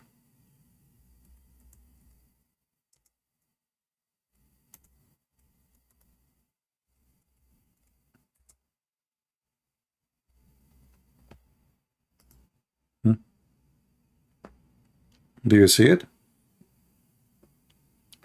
It says even when she become old with no shame. What is the guilt of this woman? In different hadith, actually, it says she become old and heavy and slow. Old and heavy and slow. Muhammad wanna dump her for that reason. She is old. She is not pretty no more. Read it.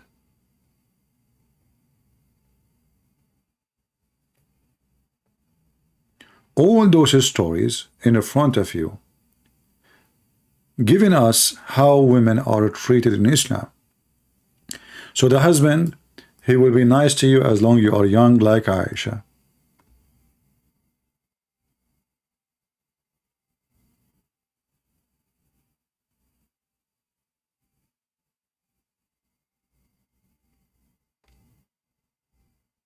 What do? You start kissing his ass. Please keep me. Don't throw me in the street. What I will do, please? Where I will go? Okay, take my day, sleep with the other women. You know, I'm not going to ask you for anything. Just let me stay. This is how faith-less religion is.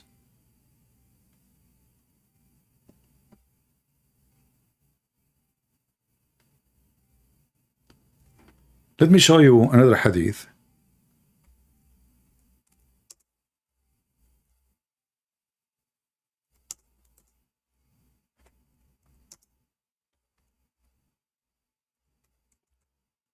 I'm trying to find you where it says that she become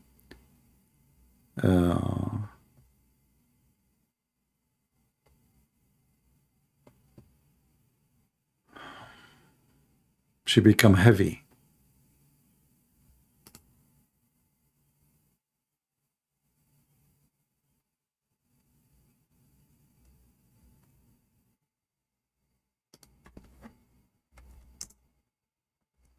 As you know, I don't prepare for what I do, so I search for my reference, you know, right in the spot.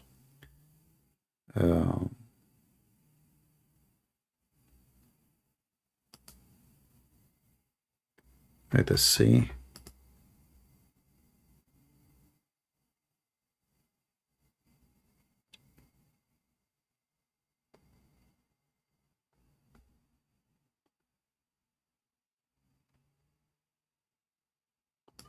Yeah, even there is some hadith saying that he did really divorce her.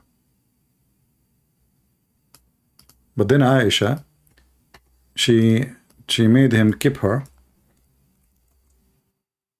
I can't find this one here, but I have it in the book of Al-Bayhaqi.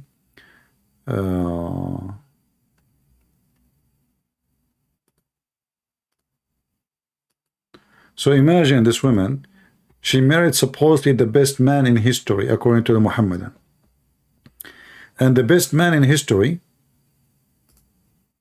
you want to throw her in the street. In the same time, she is forbidden to remarry a new husband because she is the wife of Muhammad. This is how nice he is. He told the Muslims that my wives are your mothers.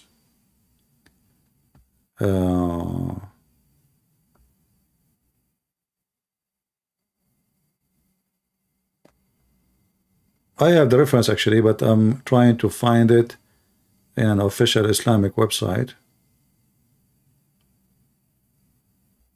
Let us see. Let us use this one here.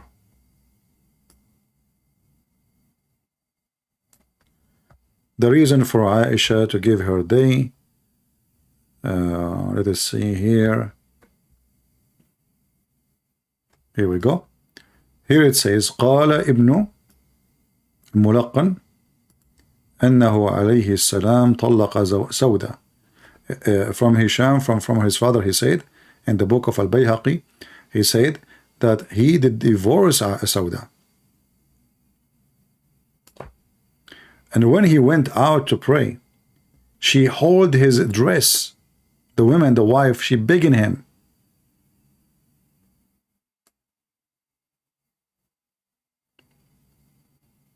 Please, don't divorce me. I don't need men, but I want to stay your wife. Please. So he let her under the condition to give her day to Sauda. Let me use Google Translation.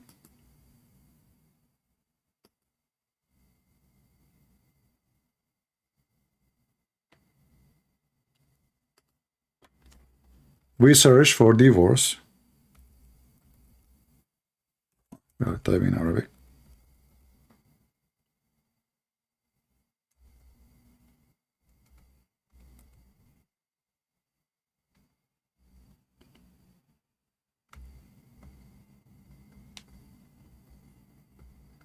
It was said that the Prophet, he divorced her.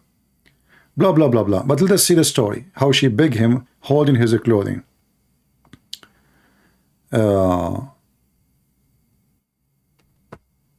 From the narration of Al-Bayhaqi, from Hisham, from his father, he said that Allah Messenger, peace be upon him, divorced Sauda, and when he went out to pray, she grabbed him from his garment, and she said, I don't need men.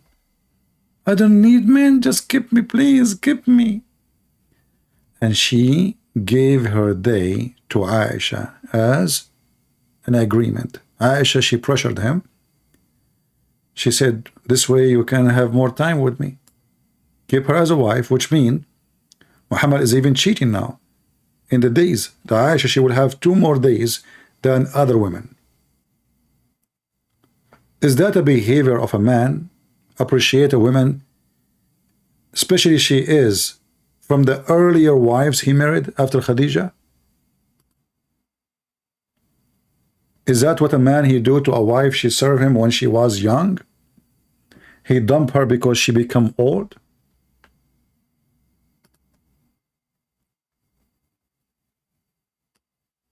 And this is the best example of God?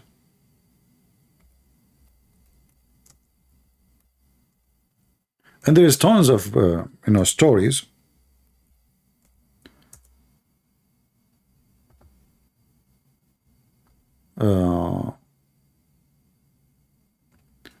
Okay, let me see if I can find the one in Al-Bukhari where it says she becomes slow. She is slow.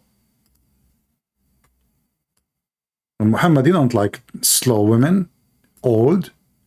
He want to have brand new car, fluffy, doubly dancing. Dance for him. As the hadith says, he asked Jabir, why you marry a widow? Why you don't marry a young child? Here we go. We found it. This is Sahih al-Bukhari. It says that Sauda, she become slow. She become old and slow. Do you see it? Why? Because simply she's an old woman. She is an old woman.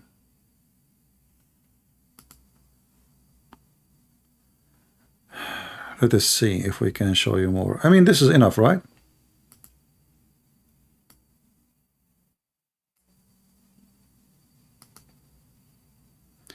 Different hadith, even they are using different word, which is nothing but an insulting. وَكَانَ ثَقِيلَ ثَبِطَةً. Unbelievable.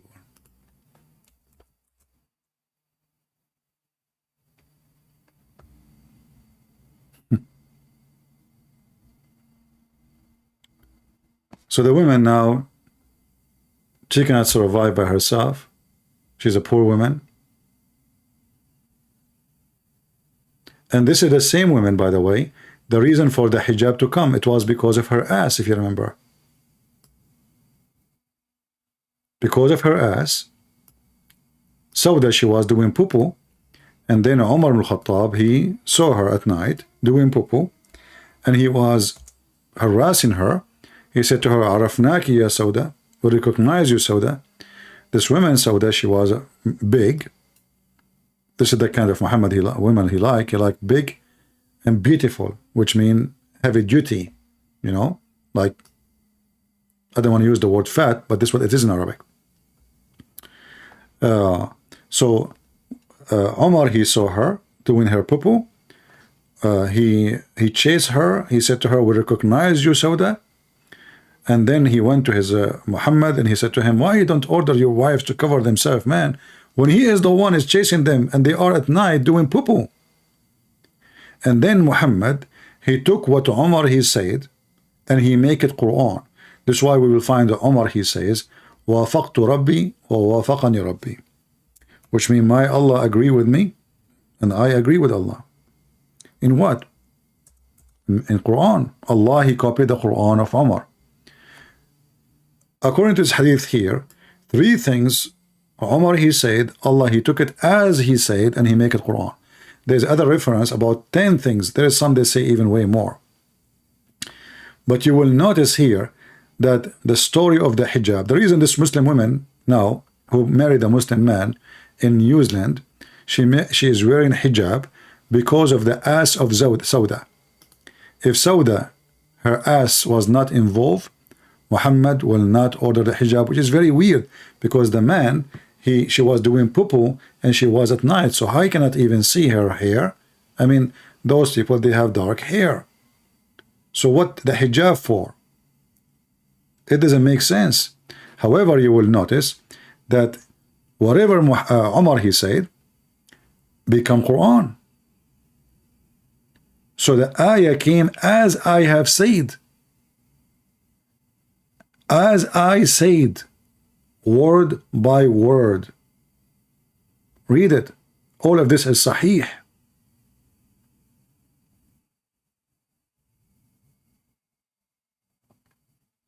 The funny is the Muhammadan, they say, can you make Quran like the Quran? Then we find that Allah copying Umar ibn Khattab. Word by word.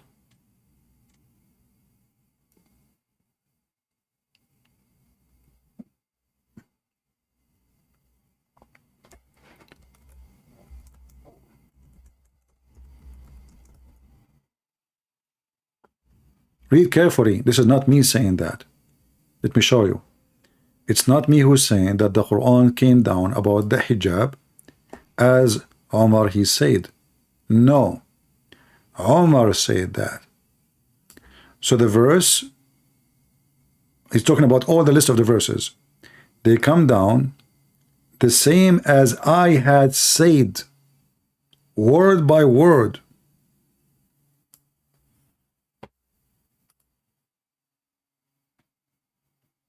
In fact, even Muhammad, he said, if there is a prophet will come after me, is going to be Umar, because Umar, he got him busted many times. Right?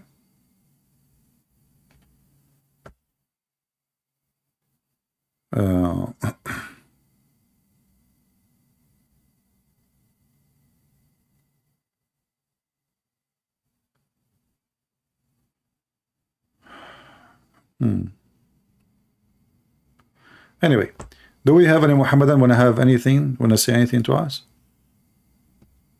So when those people, they lie to you about women, she have rights in Islam. I mean, as you see, the Muslim, they have no shame even to lie about their religion, to lie to their wives. They teach it, they preach it, they are proud about it. Even they teach in their TV, official Islamic TV, government TV, how to beat the wife. They are proud of it.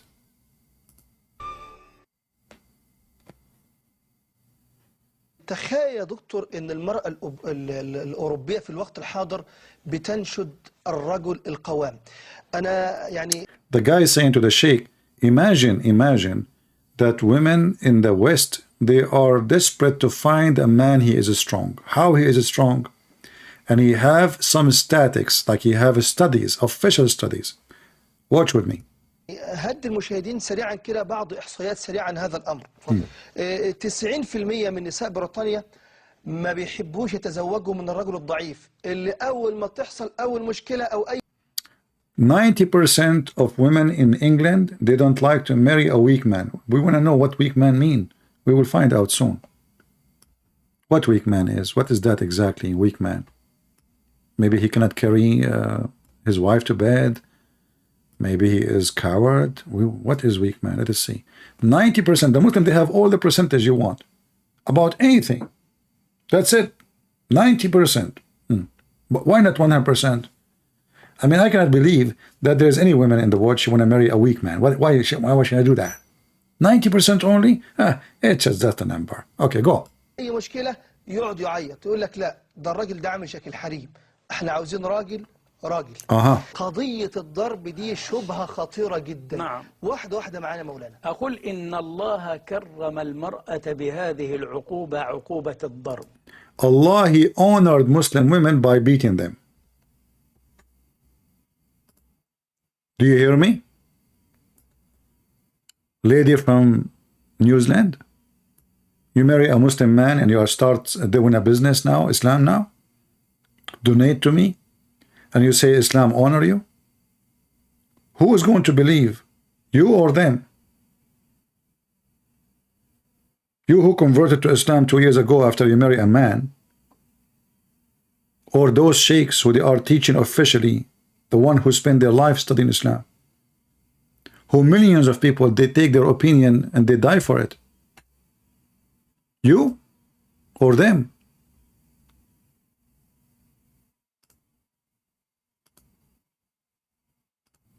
This is an ex-Muslim, by the way.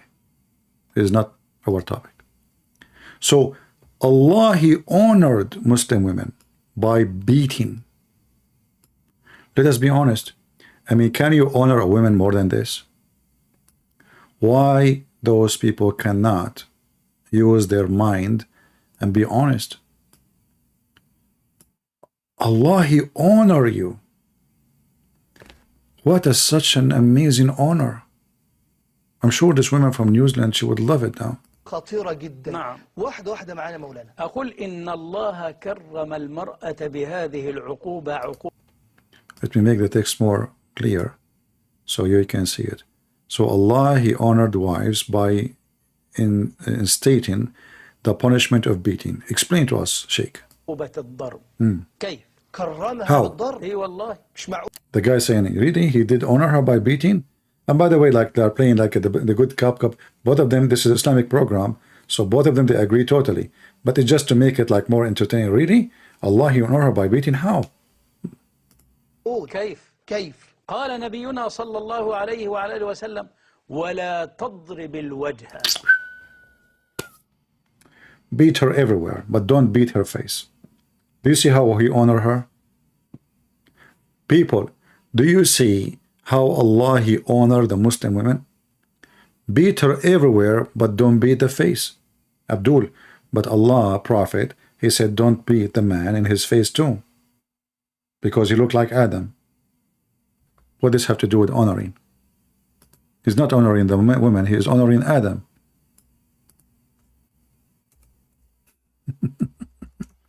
And now you are beating the women, and now you are honoring her. Man, that is really an honor. I mean, look at this. Reported Allah Messenger saying, if any of you fight with, he must avoid the face. Why? Because Allah created Adam in his image. What does this have to do with honoring? So I honor you by beating you in your butt, in your chest, like what Muhammad did. She said, "Haddajani ala sadri." He, he did hit my chest, and I have a bad pain because of it. It turned to be that is for your benefit, and you are just being weird. Shame on you. Why people do not see?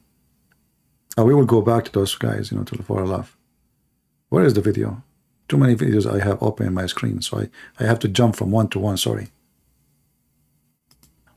الله ولا تقبح شوف كرمها إن ضربها لا يضربها على وجهها حتى وهو يضربها لا يسبها ولا.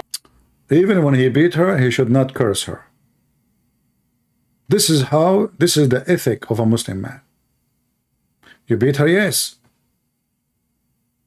You made her skin blue, green from beating, yes. But don't curse her. And don't hit her face. We honored women. And this woman from New Zealand, she said that Islam protect women. Protect women from who?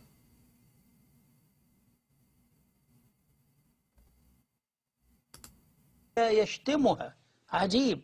إذن هو يضرب للتأديب وإذا ضرب لا يزيد عن 10 وإذا ضرب لا يكسر عظما ولا. If he beat her, he don't break bones. I mean, do you see, guys?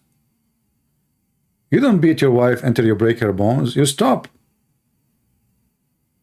Don't break bones. We have rules. No bones breaking. And this is how Allah, He honored the women. But the liar, they say to us that in Islam we beat them by toothbrush. Now we are talking about not to break bones.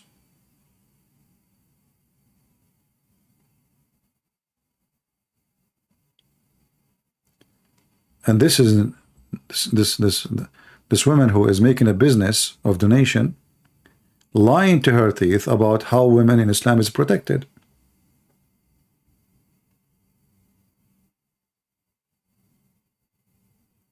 If there is any Muhammadan can say I'm lying, as you see, I'm showing you your cleric.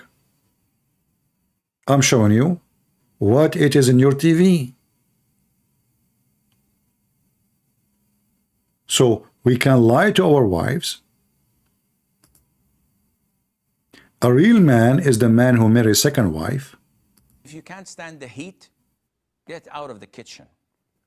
You should not have attempted this from the first place. If you are not a man enough to get married to a second woman, don't even dream about it. A real man, a man enough is the one who gets second and third and fourth. A real man is the one who beat his wife. A real man is the one who, when she got old, he dumped her like Muhammad did. And the real man is the one who lied to his wife and marry a second wife. Me, hijab, Brother Sirtaj, they would on lie detector test. And they said the following questions. Do you love your wife? Yes. Pass. Would you die for her? Yes. Pass. If your wife was okay, would you get a second wife? Yes. Pass. There is not a conflict between a man loving his wife and a man wanting to be polygamous. I agree. There is no conflict. And then he asked him about if he can lie. He said, yes, you can lie for sure. A man, he loved his wife in Islam since when? If you love your wife, you don't marry a second wife. You love all your wives? Really? Let us go and see if Muhammad loved his wife. Do Muhammad love his wives? And they got, and the funny is, they got 4 women in the age of a grandmother, yet none of them in the age of Aisha. But I thought the Prophet, he married Aisha at the age of 6 and she was mature. And even Mimi Hijab, he confirmed that yes, in Islam, even the chapter of Al-Talaq speak about divorcing children's. Why you don't invite girls at the age of 6? Who are those? Those are women now? Those are grandmother in Islam.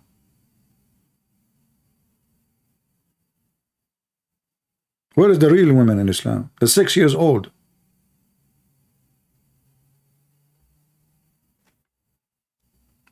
And then the Muslim women, because Islam protect women, they are talking about protect women, not men.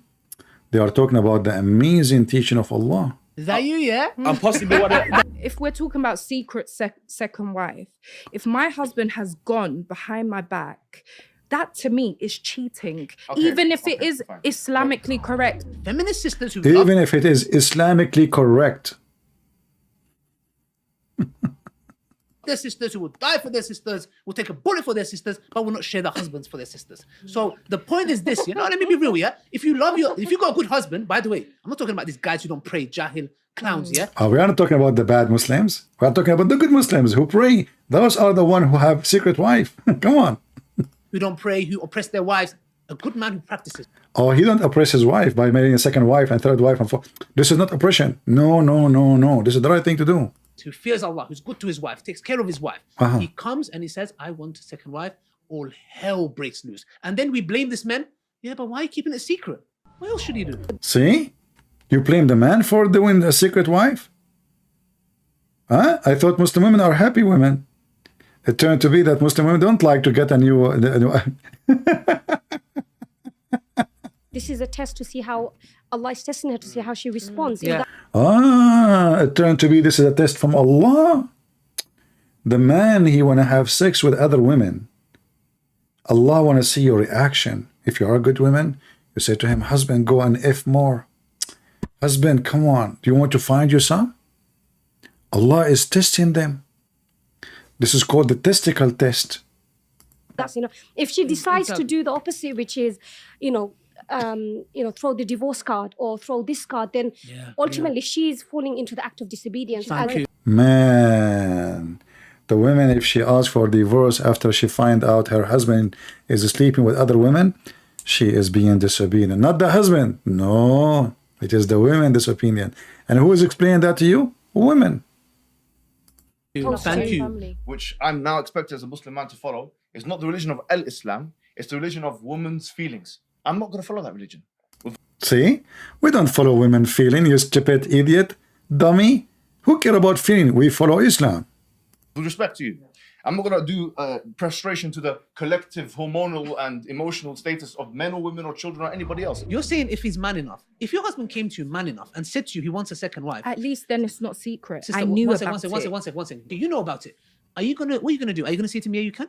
Thank you. Your face says No. enough. Your face says enough. Sister, Are you going to say to him, you can't? This is Islam. What you gonna do?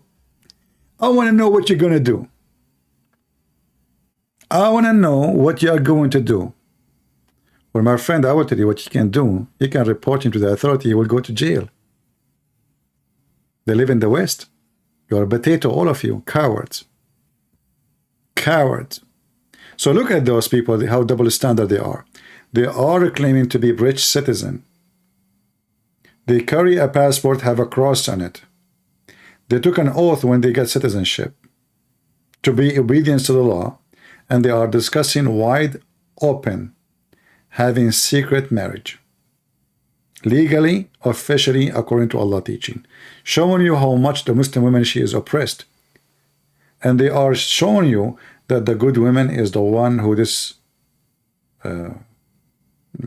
not the one who dislike. Actually, I just remember something.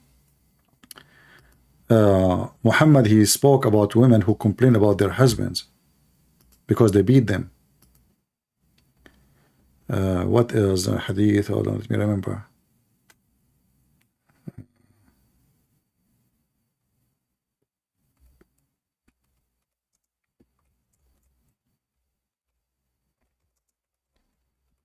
Let us see.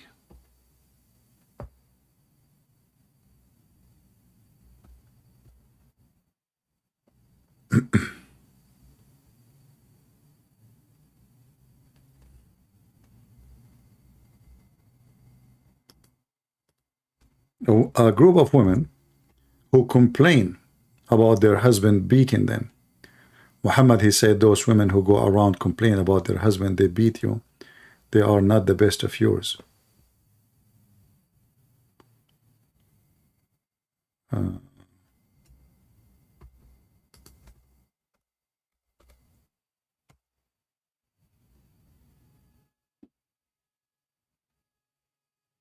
Let us see.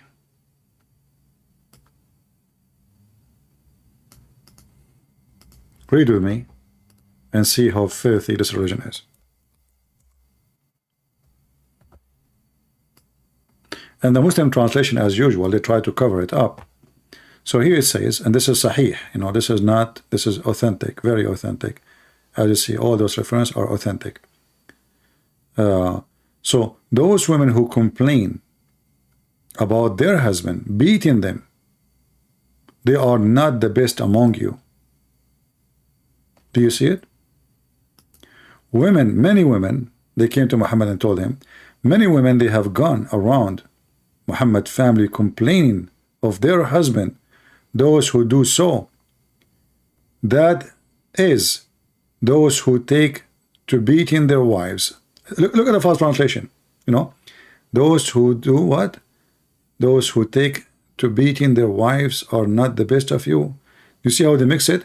The women who they are doing that, they are not the best of you. Let's go to the previous one. Unbelievable.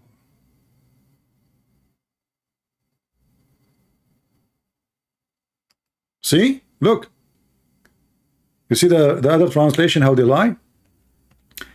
So I said, many women have gone around Muhammad's family complaining against their husband. They are not the best among you. Who? The women. Muhammad, he gave the men permission to beat the women.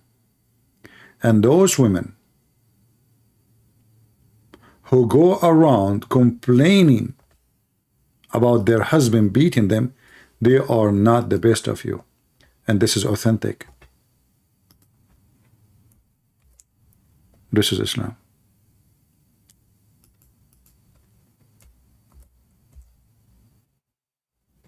How many of you will promise to download the video and share it everywhere? I'm going to download it. I'm going to post it in Rumble. And I'm going to make it unlisted link, which means you can see it only in Patreon. Not because I want, in Patreon you can watch it for free. I mean, you can, you don't even need to log in. But I know the Muhammadan, they will go crazy for this video. So we will download it. We will post it around. You can go to Patreon, click at the link and download it. And I will take the same video and post it in my account in Rumble, which I start loading. I have only 2 videos there. All right. And as you see, not a single Muslim he dare to call us. Do you know why? Because everything we said is true. Oh, I remember now, this woman, she said in the other video that she have an orphan charity. Islam encouraged to support the orphan. Shame on you. First of all, I don't know how you can support them. You've never been in those countries. However, in the Quran, how you support the orphan is by having sex with them.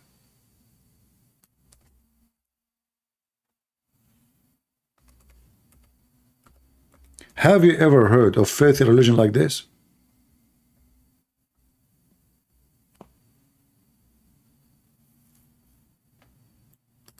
How we support the orphan? This chapter here, chapter 4, verse number 24, is about having sex with married women. But let us go to the orphan. It turned to be that if you want to be nice to the orphan, you have to F the orphan. Chapter 4, verse number 3.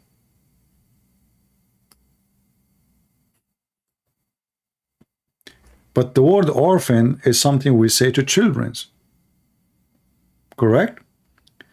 If a woman, she is 19, 20, 21, she is not an orphan. Do we agree? The word orphan is for someone is a child. So how in Islam we support orphan? Read carefully. If you fear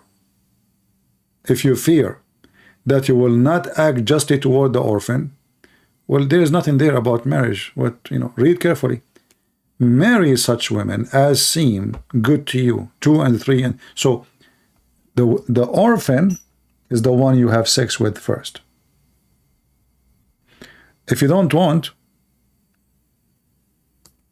go and F women 2 and 3 and 4. If we go to chapter 65, verse number 4, that chapter is speaking about divorcing children. Actually, the verse itself, the chapter itself, is the chapter of divorce. Children who never had their period because they are too young.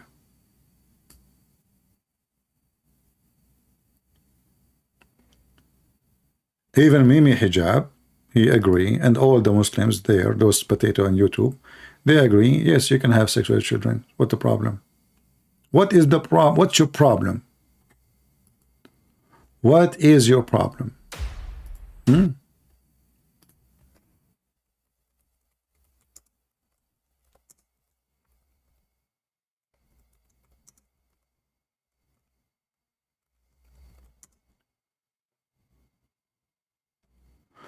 I'm typing in Arabic in YouTube.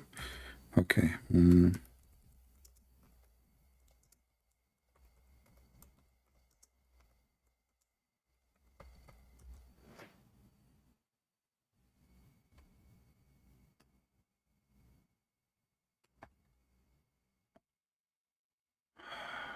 Let us see.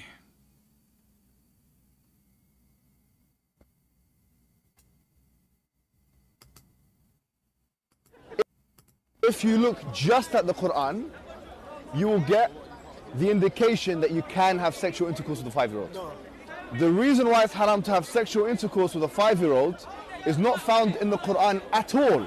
If you just read the Quran, it is halal, it would be halal to have sexual intercourse with a 5-year-old.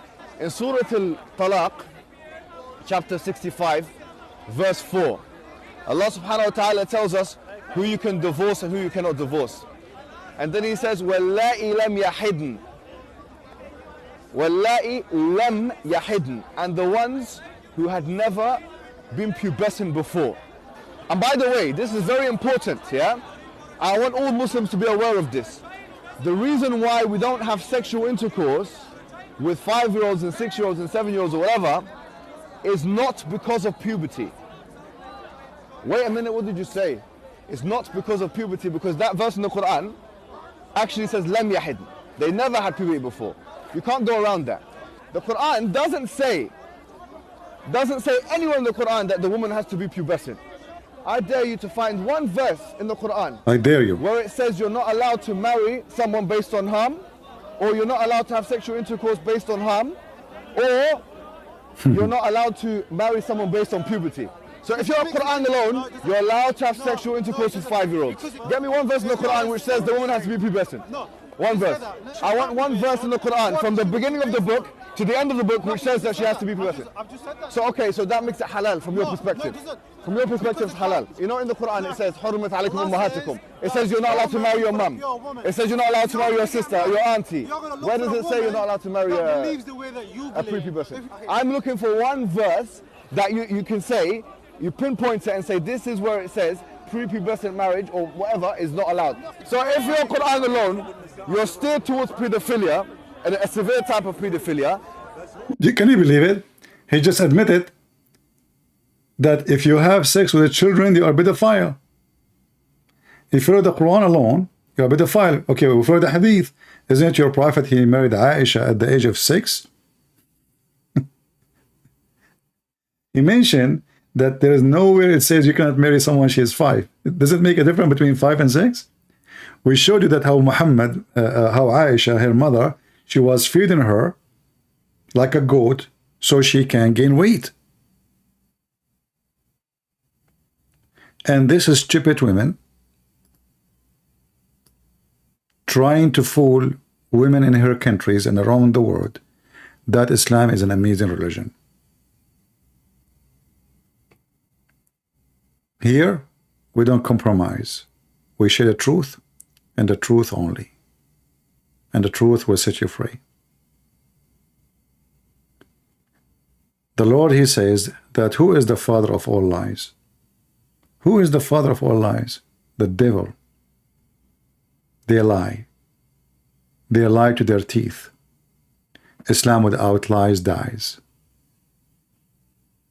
And this is why we see an avalanche. You see those Muhammadan, even the one who disagree with us and they fight against us, etc., slowly, slowly, slowly, they will end leaving the garbage of Muhammad. In the beginning, they will be stubborn, they will be angry, they will be aggressive, but they will notice, you know what, he is putting the reference in front of us. We have even videos of their own explain how having sex with the children is right. We have their own words saying this is a pedophile act. The Quran teaches you nothing but to be pedophile. And what Mimi Hijab trying to say to you, the girl, she have to be able to be effed, excuse my language. It's not the age. It's not the age.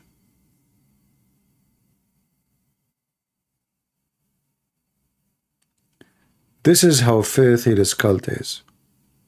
So again, if you want to watch the video, you will find the link only in Patreon, which means going to be here for some time, and then we will delete and we will keep it only in Ramble or wherever they download the video. Until we see you soon again, I want to say thank you all for being here, and glory to the Lord. Women in Christianity is treated equally, one man, one wife, a decent man, a decent woman. Marriage in Christianity is real marriage, for it's not a contract of sex, it's not a contract of finance, it is a unity by God. Have nothing to do with all what they say. When a man he marry a woman, the Bible says they will become one. One. When God he created Adam, he created one female for him. That is the right way, and this is the natural way, and anything else is nothing but lust of animals. Lust of animals. Animal, he jumped from a female to female. If other male came, the one who is more strong, he will take, he will dominate. That is not us. We are a human, we are not animals, and we refuse to be animals. Muhammad, he wants you to be an animal, treating your wife as an animal. She's just a goat. Her job is just to take off her panty and give you babies and cook for you. And one day you don't like her, you divorce her, or even keep her. Just another woman without her, because she is nobody. She is nobody. She's just a maid in the house. If she get old, you throw her away.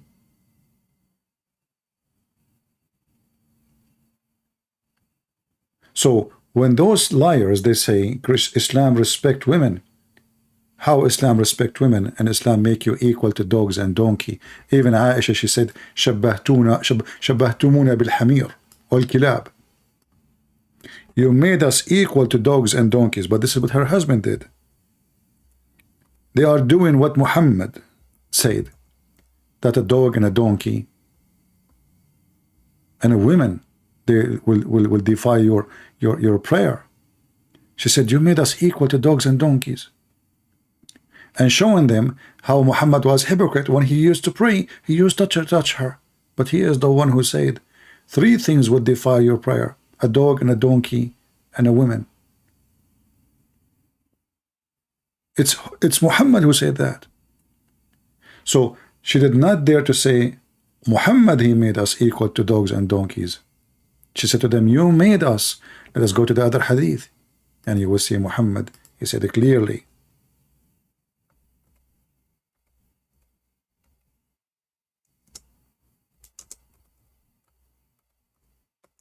Dog and a donkey and a woman.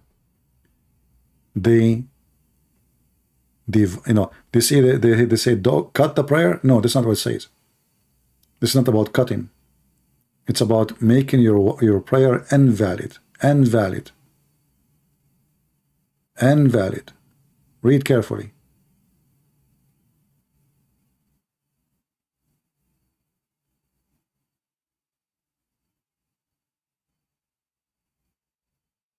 This is how Muhammad he looked at women.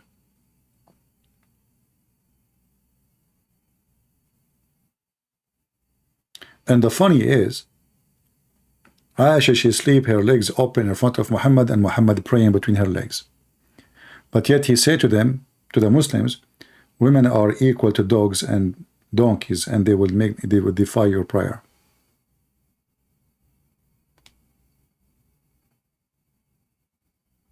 All of this is a very authentic. Not only that, this woman, she said, I forgot to mention this, very important. She said that Muslim women, they are respected, right? Muslim women are protected. Well, your prophet, he says that the women, she come in the image of the devil, and she live in the image of the devil. Is he speaking about you? I would like you to add in the video the word New Zealand, because she is from New Zealand, so women in New Zealand will not be fooled by such an evil woman trying to lie to them to her teeth. Either she is evil, she know what she is doing, she's lying, or she is stupid. Either way, that is evil. So as you see, Muhammad, he said, this is how women are protected in Islam, that a woman, she is a devil. Are you going to print this to your wife and put it in the top of her bed? Women, she advanced in the image of the devil, and she retreat in the image of the devil. What about you print this and put it in the top of your mother grave? What about you print this, put it in the top of your mother bed? Why don't Muslim make a speech in your TV, in USA, when you speak in the speaker corner, says women approach in the image of the devil and they retrieve in the image of the devil? And why? Just because she walked in front of Muhammad, and because Muhammad is a decent man, he was staring at her ass, so he got horny. He went to his wife, he forced his wife Zainab, who was doing lathering, painting, coloring, he forced her into sex. Even Muhammad, he said, a woman should answer the call of her husband, which means to F her, excuse my language, even if she is in the saddle of the camel, on the camel. If a woman actually, she don't want to have sex, maybe she is tired, maybe she is not, don't feel like it, maybe she is whatever, you know, the angels will curse her all night. But if the man, he do the same, nobody curse him. Because this is the religion of the man. The man, he can have 4. He can refuse. Actually, the Quran, chapter 4, verse 34 says, "Uhjuruhunna fil madaji'." Stop sleeping with them. Jail them in their rooms and stop. But the women, she cannot do that. If she don't go to bed, the angels all night are angry, cursing her, continue until the morning, until she take off her panty. This is how women, she is protected in Islam. And this weird women, donation women, donate to me, claiming that Muslim women are respected. Not to forget that the Muslim man, he will get a lot of female for sex, and he will be in heaven just a sex toy. Not to forget to mention that even in heaven, you will be jailed in your tent. In your tent. You cannot see anybody except one man, for you are a sex toy. And this is all over the Quran. The houris and the wives, they will be restrained in their tents. Look at the translation here. What? Cool prevalence? What? Cool. It's a cool, huh? It's a cool. Okay. Very cool. Yeah. Look like the Muslim, they copy from each other the translation. What a nice jail for eternity. Just to be effed just to be effed. And this is heaven, supposedly. You have no duty in the heaven of Allah. You see, the Muslim women, they say, oh, we will go to heaven. As you see, Muhammad, he said the majority of women are in hell. Number two, if you get lucky, you will be a sex toy. Not only that, in the heaven of Allah, you will be competing with a lot of women with one man. Which means in earth, maybe you got lucky and you have one husband. Because he live in the West, you don't dare to have a second one. Unless he go to the Middle East and he do it behind you. Or in the West, but behind you. But in heaven, he will have hundreds of women and you are just one of his sex toys. Not only that, actually Muhammad, he promised that in heaven, Allah will import women who they are hookers from hell, for they have a good training in sex and they have big boobs and nice asses and vagina.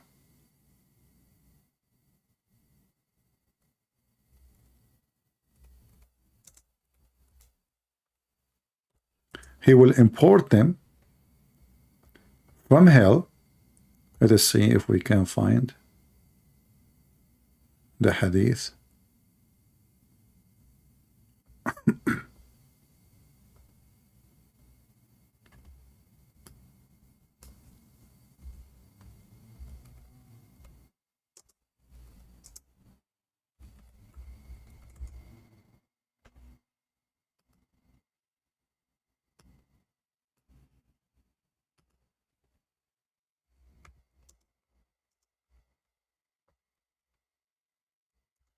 See, like each time when I go, we remember to mention something, you know.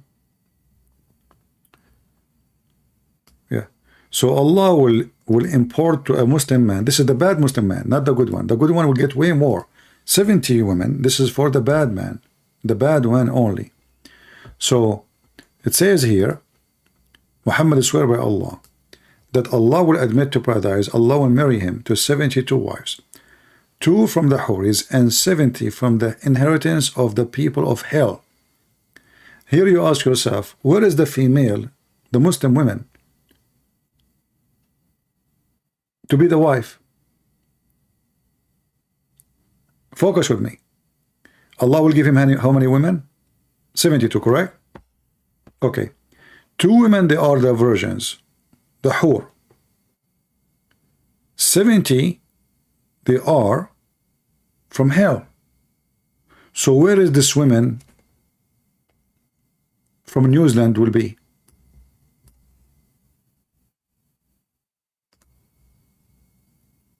Are you following with me? That means you will not be there. 70 will be from hellfire. Those are in his inheritance. 2 are the virgins who Allah made them in heaven for effing. They are so good in bed. Where you will be? Well, I have a better news for you. Most likely, Muhammad, he meant that all those 70 are Muslim women anyway. However, they have to be very good looking. Read carefully with me. It says, and 70 from the inheritance, his inheritance from the people of hell, all whom will have desirable front passages. And he will have a male member that will never become flaccid, i.e. soft and limp. And this woman, she is telling us about amazing religion, spiritual relationship with Allah. When all of Islam is about penises and vagina and orgasm of 70 years. And Muhammad is stuck with number 70. The orgasm of a Muslim man is 70 years in heaven. Oh, that's mean how many years the sex itself.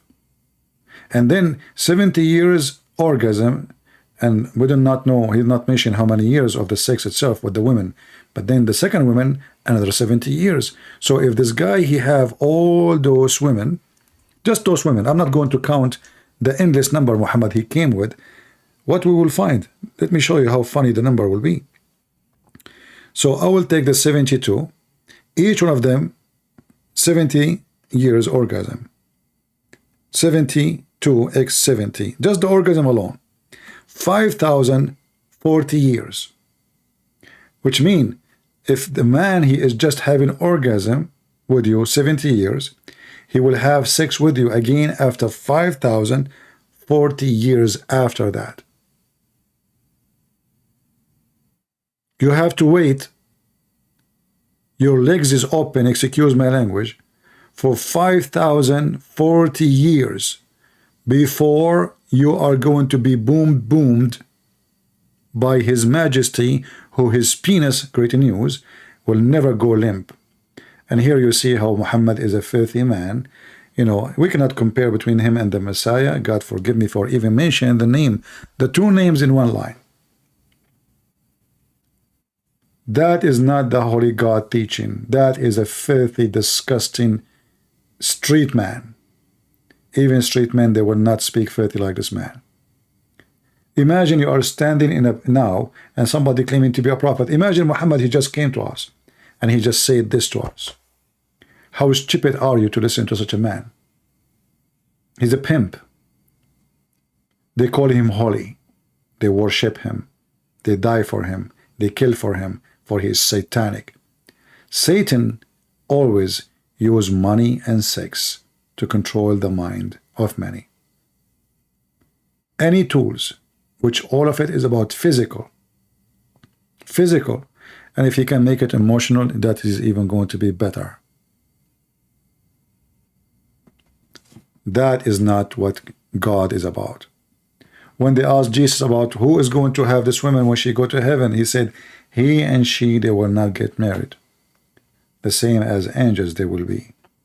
So me and a female Christian, we will be in heaven equally. I will not have 70 virgins to sleep with me, and she will not have 70 men to sleep with her.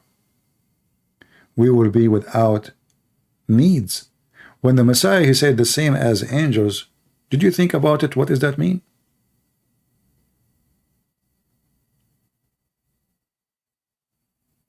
That means we will be free. Free. We will not be addicted. We will not be enslaved by our needs, because now we are enslaved. You have to sleep. You have no choice. Can you stay without sleep? I would love to. When you are 60 years old, you step to 20 years. 20 years of your life is gone. Doing nothing, just sleeping. But we have no choice. We have to eat. We have to cover ourselves in the cold. We have to get heat. We have to. We are under the needs. When you are with Jesus, you will be free from all your needs.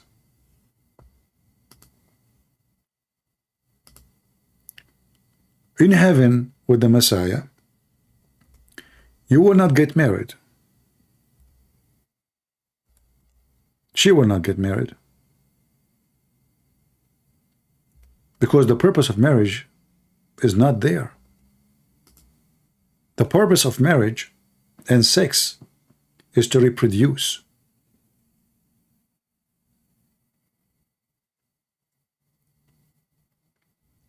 And we reproduce because there's death.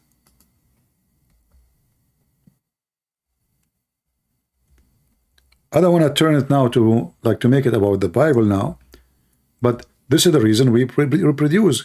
Death, take one, take the father, children, they will continue. But now we are in heaven.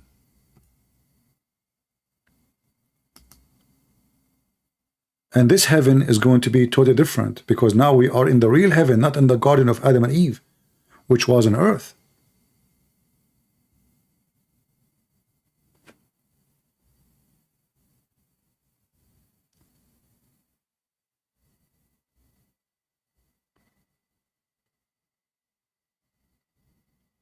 We cannot compare between the faith of Muhammad and the love of the Messiah. No man can claim that he chose the Messiah because it gave him a privilege. Somebody will say to you, well, Christianity gave the man, he is the leader of the house. Well, that is the leader of the house, for he have responsibility, not because he is God of the women. Muhammad, he said, if you want to ask a woman to do something, to worship somebody, is to worship her husband. He made the husband God.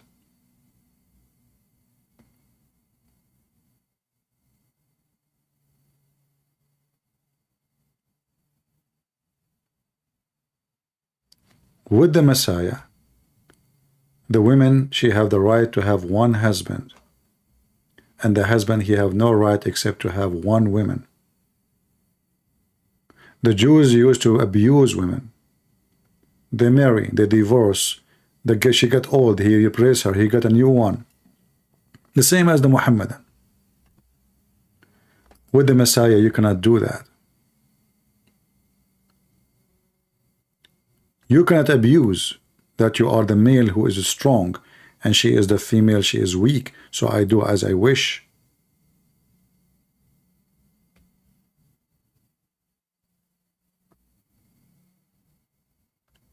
With Muhammad, this is the religion of the privilege of the man.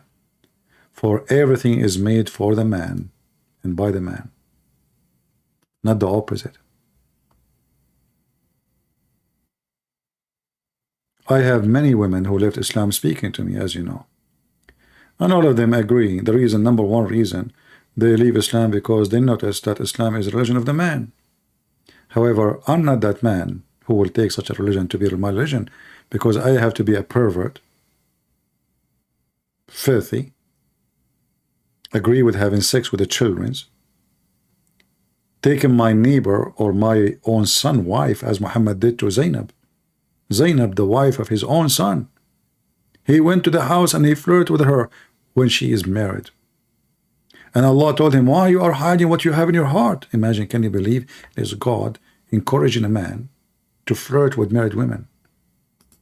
And this woman is married to his son. Imagine, forget about son. Imagine you have a friend. He come to your house. You trust the man. That's why he's coming alone. That's why he is in the house when the husband is not there. Because he's trustworthy, supposedly.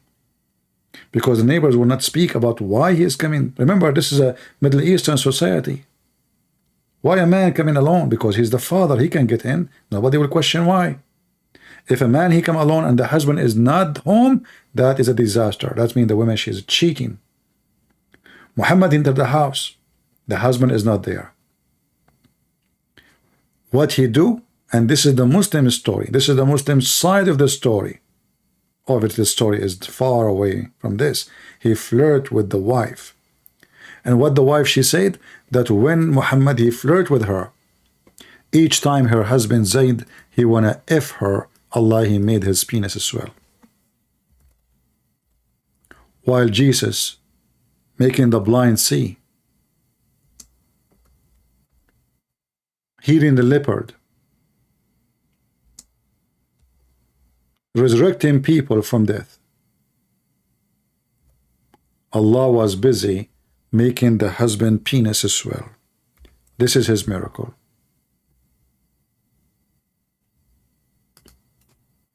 When first time I saw this, I mean, you are learning, you know, as a child. You learn. And then I did not understand what تورم منه ذلك? What do you mean? Imagine the filthy wife claiming that she have a God, and now because he don't want the husband to sleep with her, because his father, he wanna F her, this God, he is now looking at the penis of Zayd, and each time he tried to get close to her, he made his penis swell. This is tafsir. This is not our books. This is not our books. This is a chapter of Al-Ahzab, verse number 37. Page number 423. Al-Qurtubi, the official government website of the Kingdom of Saudi Arabia. Each time the husband, he wanna F his wife, Allah, he made his penis swell. Use Google translation. Let me post for you the link.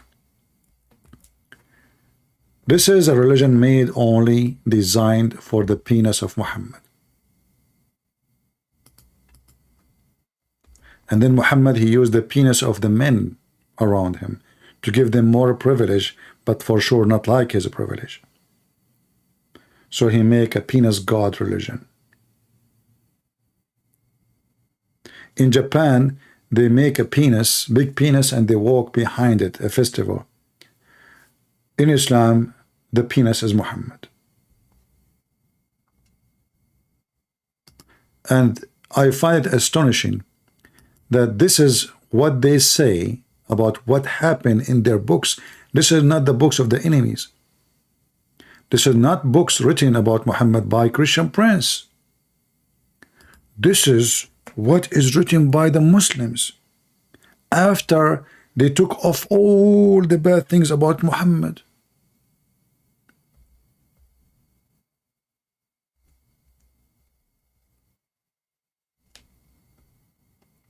Each time the husband wanna come to the wife to F her, excuse my language, I'm saying it as it is.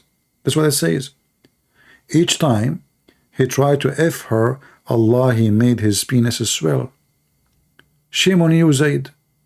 Zayd, why you are trying to approach your wife? She is now for Muhammad. And not only that, even they say that one of the privilege of Muhammad, if his eyes fall into a woman, her husband must divorce her so the Prophet can F her. Can you believe how filthy? And then they speak to you, this woman, she speak spirituality in Islam. In Islam, you have relationship with Allah. When in fact, she is nothing but a vagina in Islam. Allah himself is not even a spirit. The Prophet is a pervert. In every way, in every mean. If his eyes fall into a woman, her husband must divorce her. So the Prophet can F her immediately. Isn't it this is really so beautiful? It is.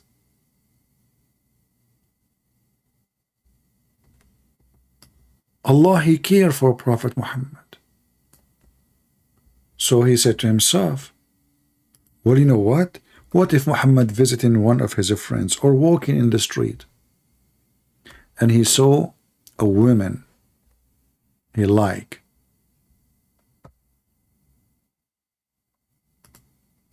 The husband must divorce her. Privilege number 10. إذا وقع بصره على امرأة وجب على زوجها طلاقها وحل له نكاحها. Number 10, and you will notice even all of them is about sex and money. If the Prophet's eyes fall into a woman, her husband must immediately divorce her. So the Prophet can F her. And this crazy woman trying to lie to her own country people that in Islam there is a religion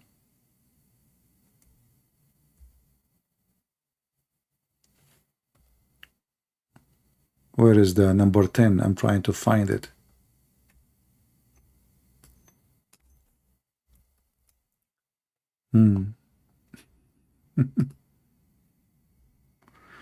Where is the I'm trying to find the translation if his eyes fall into a woman.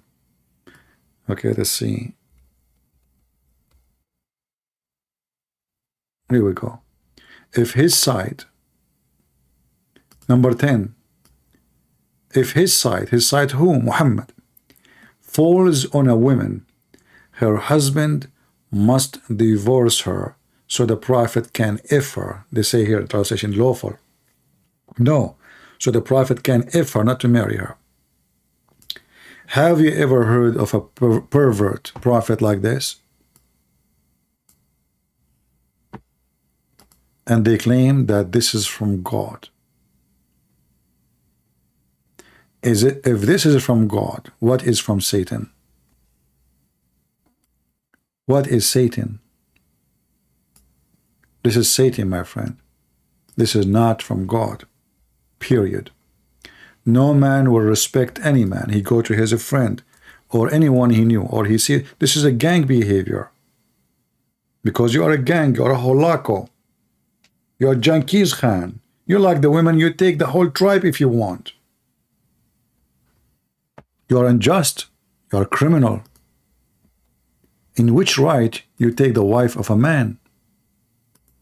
Just because your eyes fall on her and you like her.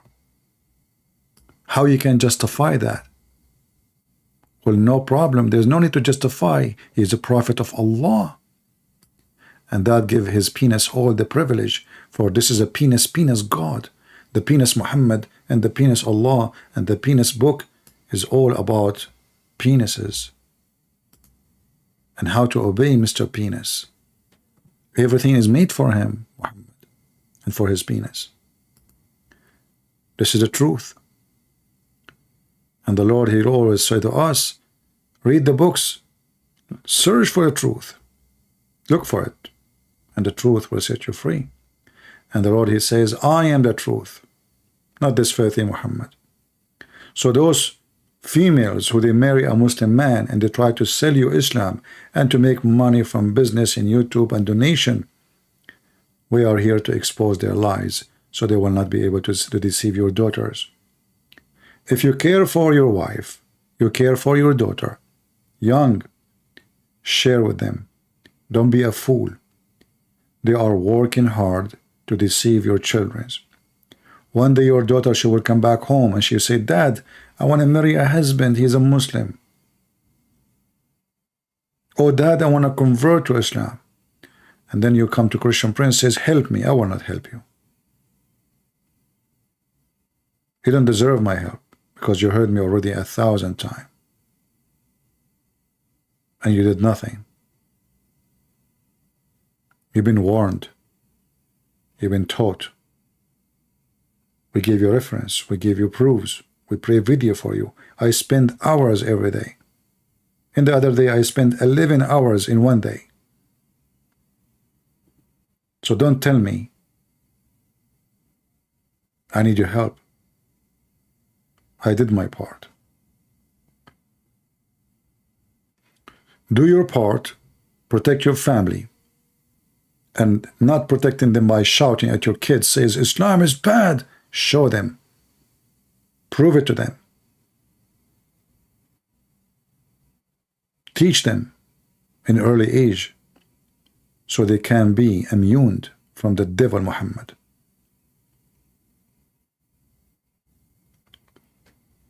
So I want to say thank you, and until I see you again, this is your brother Christian Prince who was serving you humbly for today.